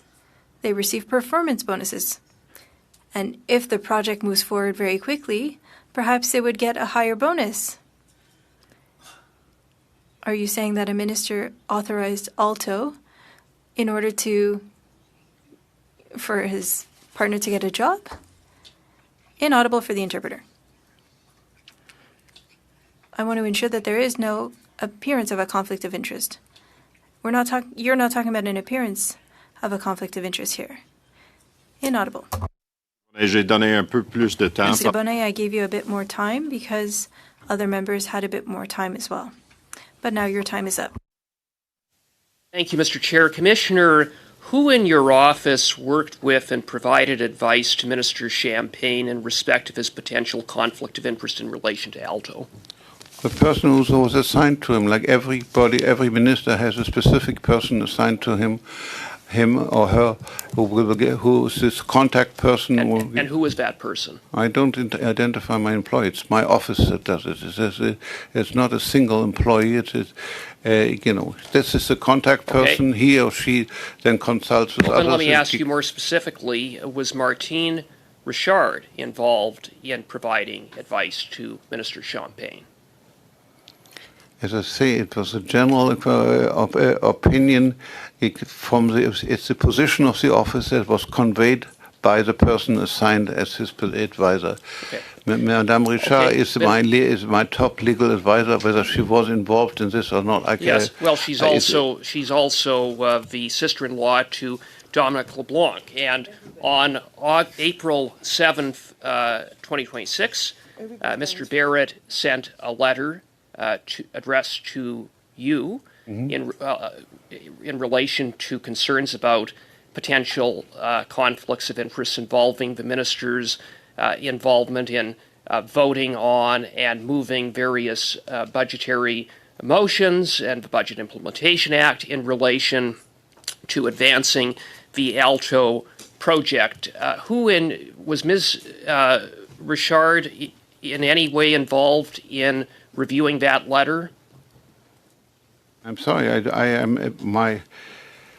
Ms. Richard is my legal advisor. She has disclosed the fact that she is the sister-in-law of Mr.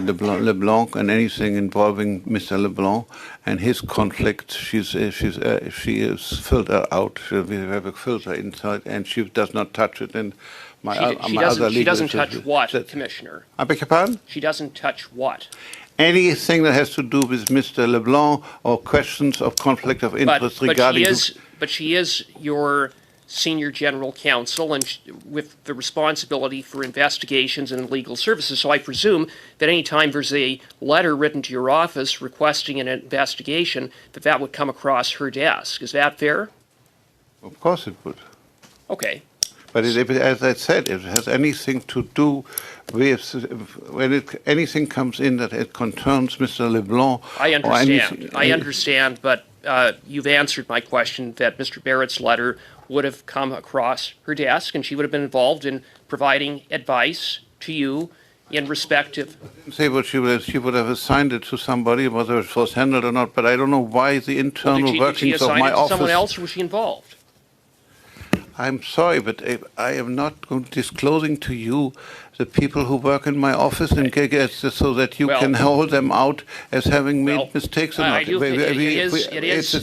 I'm responsible for the invoice that's given in my office, and I take responsibility for it. It is rather... Mr. Cooper, go ahead, It please. is concerning that we have a sister-in-law to the minister, LeBlanc, a senior minister in this government, involved with responsibility for investigations that would have been involved, or at least the whole issue surrounding Minister Champagne coming across her desk in relation to the very specific issues raised by Mr. Barrett in his letter of April 7th, 2026. Now, now moving on, because my time is limited, you... Got a minute, Mr. You stated that there was no conflict because it was remote and it was a matter of a general application. But I would challenge you on that insofar as that Minister Champagne's spouse is an executive at ALTO. ALTO is a Crown corporation that exists solely to build the ALTO high-speed rail line. That's its raison d'etre. That's why it exists. And Mr. Champagne, on February 26, didn't just vote on any general matter touching upon the budgetary process or the Budget Implementation Act that happened to touch upon ALTO. He voted against a very specific motion that would specifically have removed the High-Speed Rail Network Act from the BIA, which would have killed the advancement of the project going to the heart of ALTO, of which Minister Champagne's spouse is a VP. I would put it to you that that's not remote. I would put it to you that that is not of a general application. I would put it to you that there is a very direct link between that vote, that decision, and the private interests of the minister's spouse. I'll take that as a comment because you're out of time, Mr. Cooper. Mr. Casey, you have 5 minutes. Go ahead, please.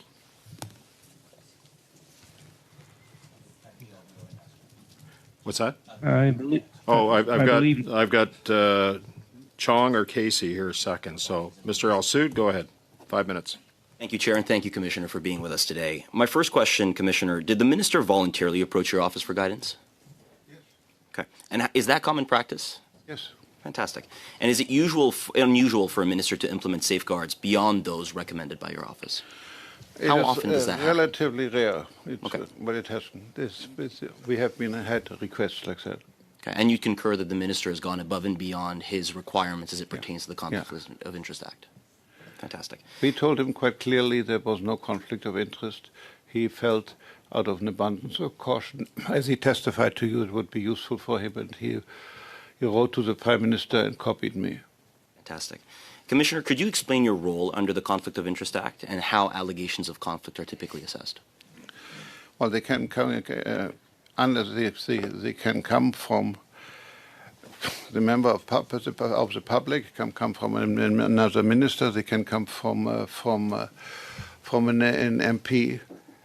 What happens is people write to me and say there is the following situation, etc., and we think there is a conflict of interest and you should investigate.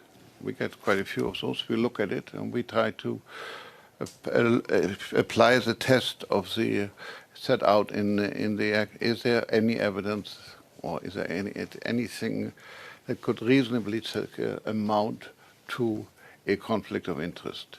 If so, then we decide we can investigate, we will investigate, and first of all, we write to the person and say, these allegations have been made, can I have your opinion?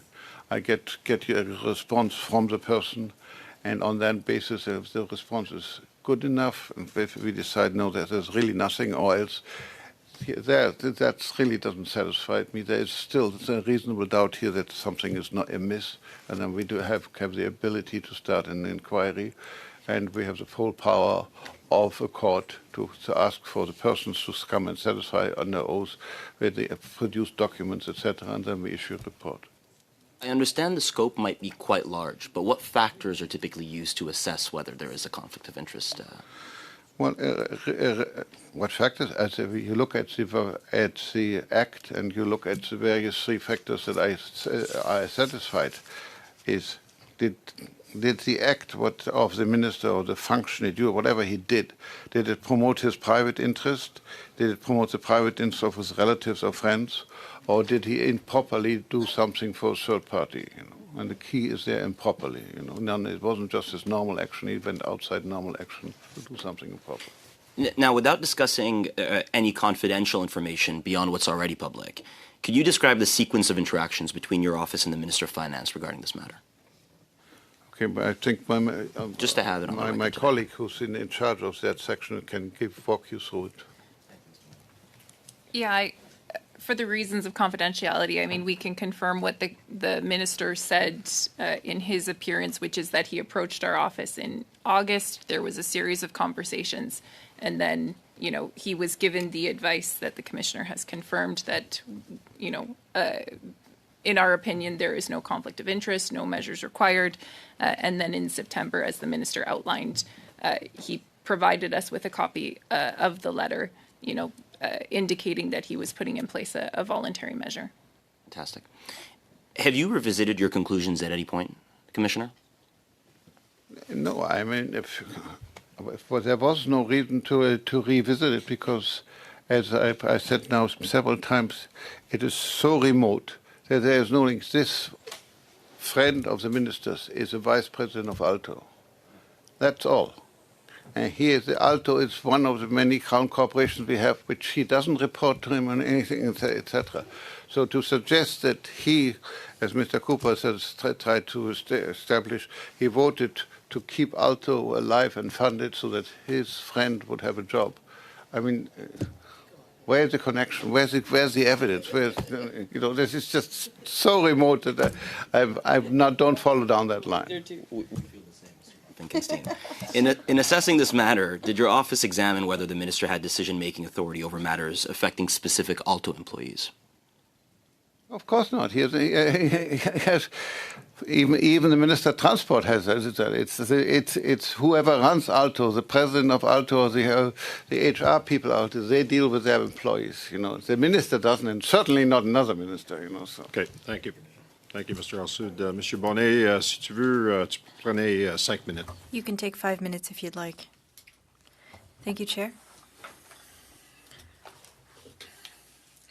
You were saying that if the minister wants you to publish the letter and the screen, you would do so. That's what I understood. Earlier, he said that it's up to you to decide if you wanted to publish it. He said if you wanted to, you could. Does that not mean that he wants you to? That's the first time I'm hearing that.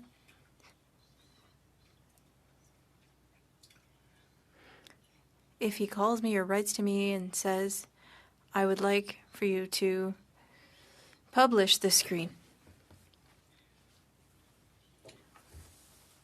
and he could tell me why, if it's to avoid the appearance of a conflict of interest, I don't see it, but I will publish it, but I will indicate clearly that it's not something that we required. We are publishing it because he requested that it be published because he finds it important. But you heard him say that here. Would you be able to follow up with the committee if once you have verified that the minister is in agreement that it be published? I did not receive a request on his part. It's up to him to send the request, and if he does, then I'll publish it. He said if you wanted to. That's what he said. So will you follow up with him? Maybe he doesn't want it to be published. Well, it's up to him to decide. You said that there was no conflict of interest. I still have questions, though. You said it's in the Minister of Transport's portfolio, but clearly it's not only the Prime Minister or the Minister of Transport. The Finance Minister gives expropriation powers here, and should that not have been in a different bill? If that was under the Transport Minister, I would have understood, but the Minister of Finance was responsible for the bill that has an impact on the ALTO project that would allow the project to move forward more quickly. I don't understand. It's not that he's responsible. Where is his conflict of interest? In tabling a bill on ALTO and the high-speed rail and expropriation. I don't see the conflict of interest. But if there's no money for ALTO and it doesn't move forward, unless I misunderstood, then his wife no longer has a job. As I responded to Mr. Al-Soud,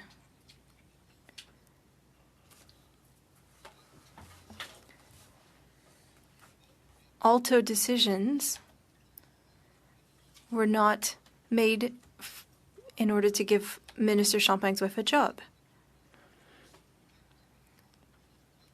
You can perhaps doubt my opinion, but I had to make a decision.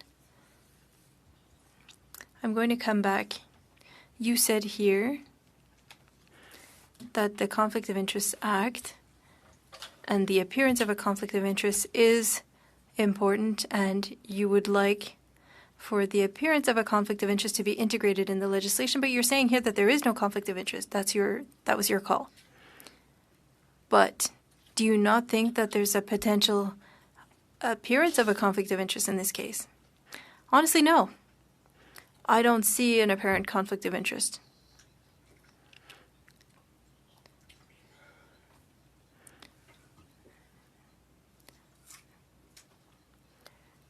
We're talking about a high-speed rail and linking that to the finance minister.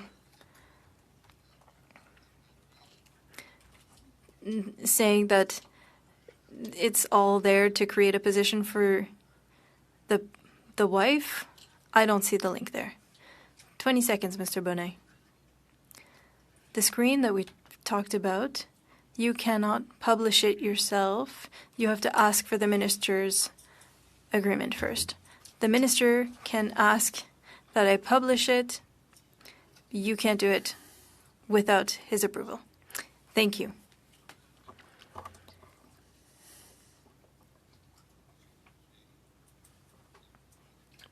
I can publish those that are important for the public in order to build trust. I don't see what the connection is here. Monsieur Hardy-Poole, 5 minutes. Mr. Hardy, you have 5 minutes. Thank you. Thank you for being with us. What we're seeing here is always quite interesting. We see the Liberal intention. You need 4 Liberals to bring you back to order as soon as things get a little bit difficult. They always feel like they have to intervene. What would the world be like without the Liberals? That is the question. But now I'm going to focus on facts. That's what the minister asked us to do earlier. I think that it's important to ethics, and it's our role here. Our committee and your office exist to ensure that there are no ethical issues and to ensure that Canadians maintain their trust in our institutions. I think that you agree we need to maintain trust. The minister recused himself and then self-applied an ethics screen. We know that we talked about September 10th, 2025. That's when the letter was sent to the Prime Minister. And we were made aware of this April 7th, 2026. It's quite a gap. The minister voted 13 times. No screen was required. You didn't require a screen. The minister decided to implement one, and there was a reason for that. When we're told to stop inventing things, and he said we shouldn't make false allegations. But as parliamentarians, how can we ensure that Canadians can trust the system when nothing was made public and we only find out after the fact? How can we ensure that things are done ethically when your office can't even tell us when a screen has been, or when a screen has been activated, so that we know whether or not it was truly activated? How does that work? Because I feel like we're going around in circles. When we require a screen, we publish the information online. Everybody knows the context. If not, I will launch an investigation if needed. In this case, that's not the matter at hand. We didn't require a screen. The minister decided to do this himself. This had nothing to do with us. He needs to defend himself to you. But I didn't require that. I understand. I understand that there are rules, and you came here to tell us that an appearance of a conflict of interest should be added to the legislation, and I see that you want to be proactive. But how can people trust their institutions when somebody applies their own screen, does not follow it, and then you say that there was a screen, but nobody can access the discussions, your proposals? And earlier, the minister was here, and he said that it's important to be transparent. It's important to ensure that people maintain their trust. But he could ask you to publish all those discussions. Would that not help Canadians' trust? You didn't require it. He did it himself of his own volition. So perhaps people should know that there's nothing to hide. He came to say that it's up to you to do it, but now you're saying that no, it's up to him. Would it not be beneficial for him to just reveal the entire process? You're asking me to comment on the actions of a minister and what he did voluntarily. The screen has nothing to do with us. We didn't ask for one. That's not my question. But what were the results? Does it help the Canadians' trust? That's what you want me to comment on. But I want to know if you think it could help, because we asked him earlier. Everybody, the Liberals voted against disclosing that. But do you not say that it would help the public's trust that we have access to this information? It would be relevant for the Ethics Committee to see that everything was, in fact, done correctly.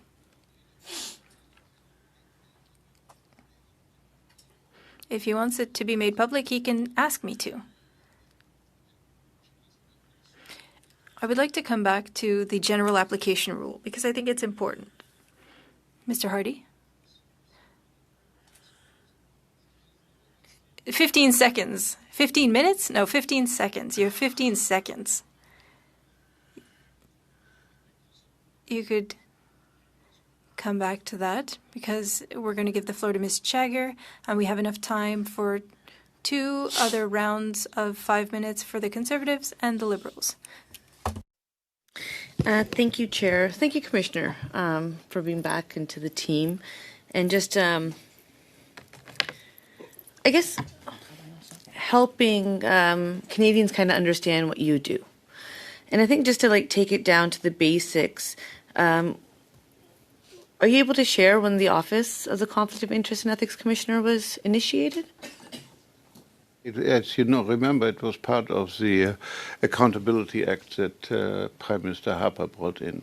And under it, the Accountability Act was actually contained 4 separate acts, and one of them was the Conflict of Interest Act.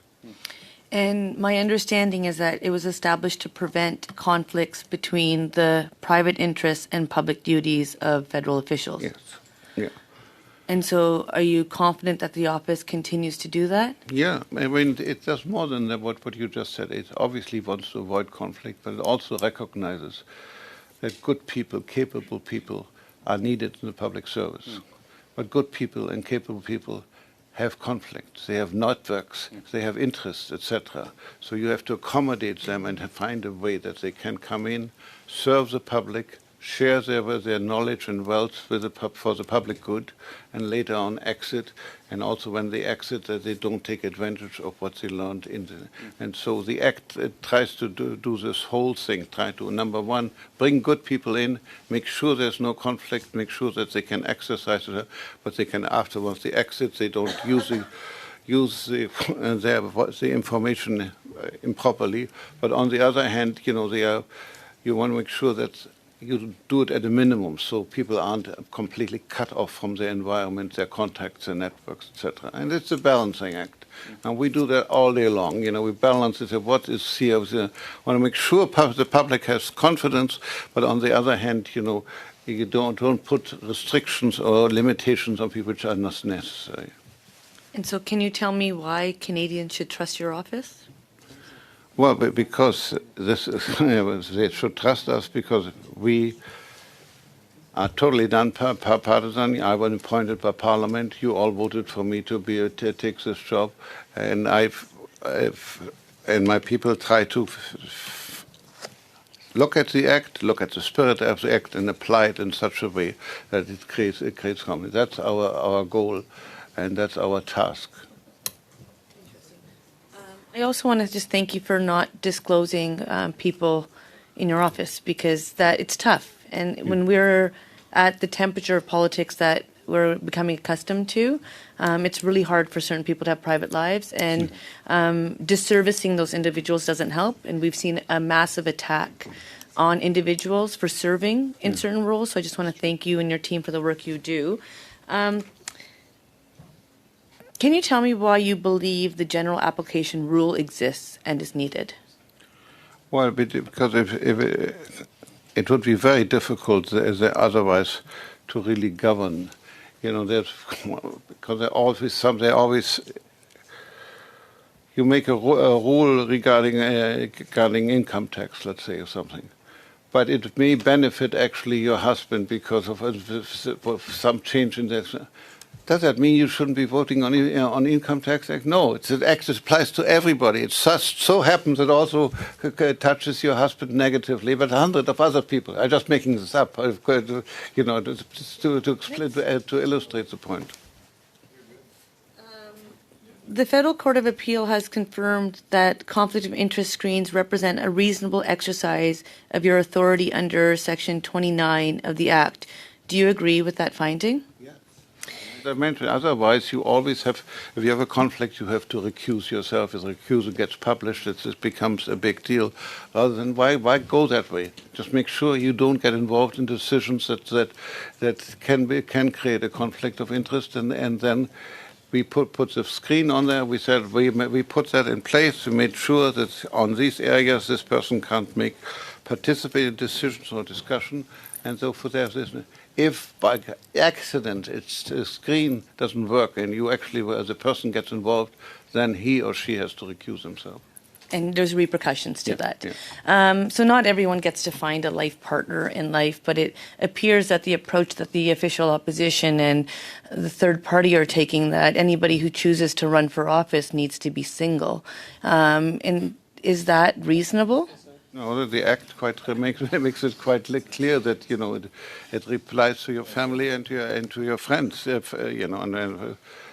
also to your common law partners. Thank you, Monsieur Hardy. 5 minutes. Si. Ouais. J'aimerais. Thank you. Can you tell us why the minister decided to impose a screen on himself? You can't tell us? Because there's an article that says why. He was here. He could have told you. I think he did. It was out of an abundance of caution. There's a reason. The minister perhaps saw that there could be a potential conflict of interest. It came out. I just wanted to ensure in asking the question because I was told that I was inventing facts.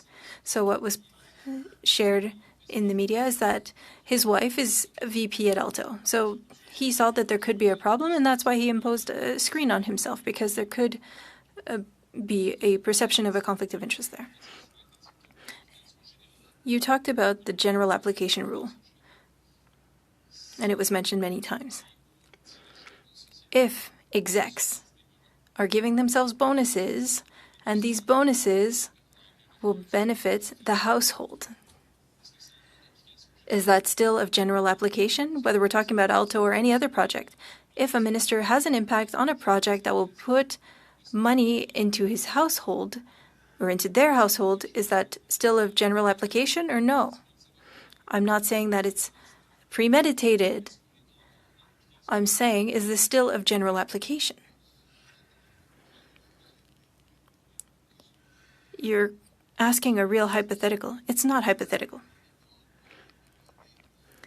Well, we would need to look at all of the aspects of the situation to see whether or not there is a conflict of interest. But there could be.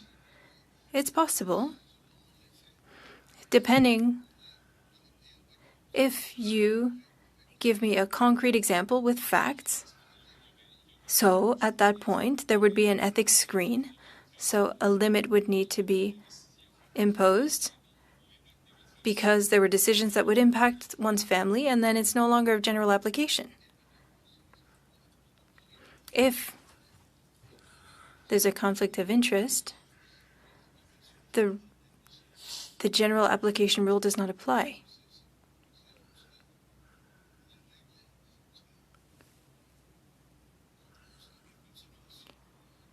The rule starts with the situation where it's a general decision that could have an impact on your partner or your family, but it has an impact on everyone as well. I understand the concept, and you said it earlier, if it's in one's interest. So if it's in the interest of a friend or a partner or of anyone with close ties, well, that could be potentially problematic, so a screen would need to be implemented. So I'm just trying to understand how many steps are needed before you say that there is a conflict of interest. In the legislation, the minister tabled the budget, giving accelerated powers to this project. His wife is a part of this project, but you said there's no direct link. It's under the Minister of Transport, but this project gives bonuses to its execs. So how many steps do we need before you say that there's a conflict of interest? If you're saying that there's no conflict of interest here, then we could do anything, that the general application is really, really general.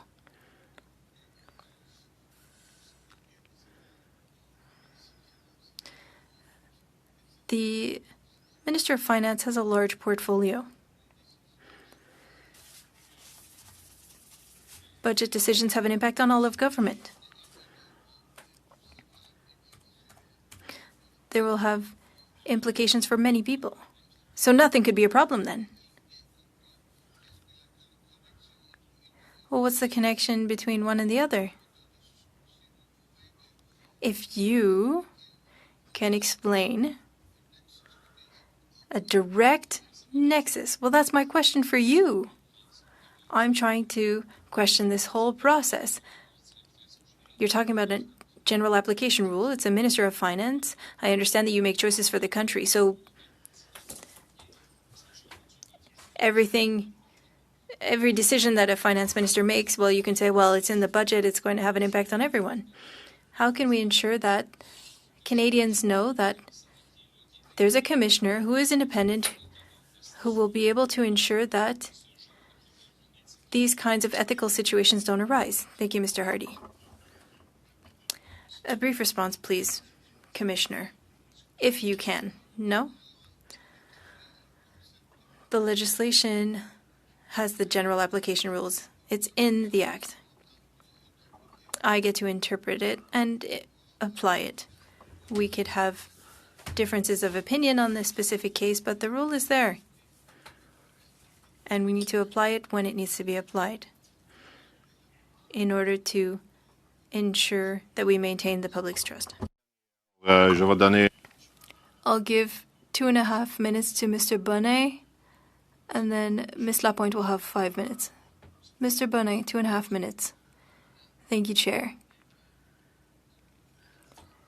Earlier,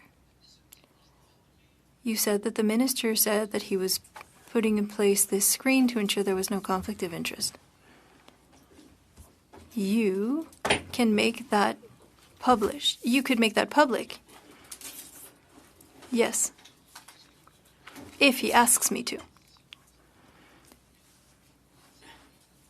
If he asks, can you make it public without him asking?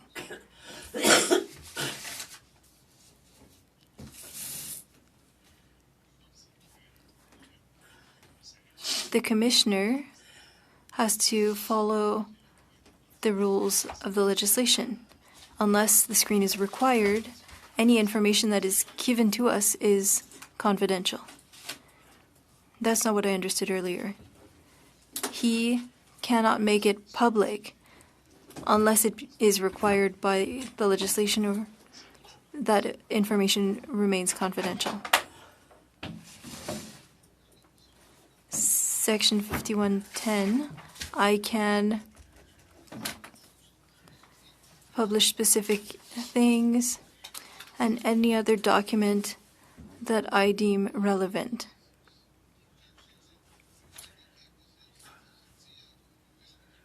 Explain, please. There were articles in the newspaper. We want more transparency. We want people to trust their institutions.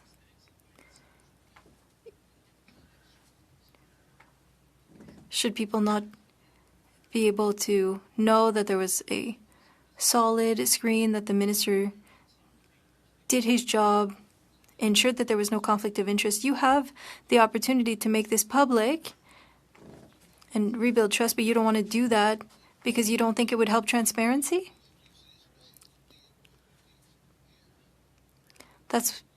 There's a provision that says that all conversations with the minister are confidential. both provisions are in the law. It's confidential unless I've been asked to publish it, unless the minister asks that it be published. Thank you, Commissioner. Thank you, Mr. Bonnet. Ms. Lapointe, you have 5 minutes. Thank you again to the witnesses for being with us. Thank you for shedding a light on this topic.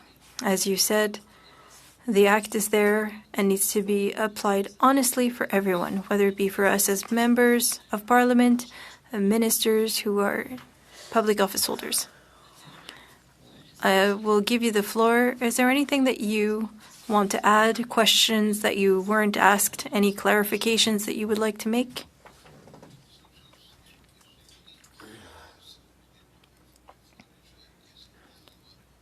I've said to this committee before, it's been 20 years since we had this legislation, and it has not been modernized. We need to modernize it given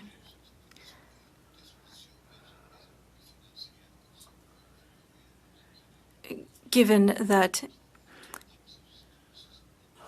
it is very outdated. Thank you. What you've said is very important.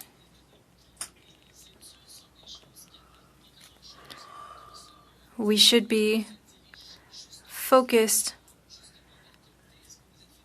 on what our committee needs to do, including reviewing the Ethics Act, the Lobbying Act, the Conflict of Interest Act. We need to focus on that instead of worthless studies. It can't be a witch hunt. We need to be focused on what we need to focus on. For the past year, we have focused on things other than the work that we need to do. So if I understand correctly, you're saying that we need to review the Conflict of Interest Act and update it to 2026 standards. Thank you.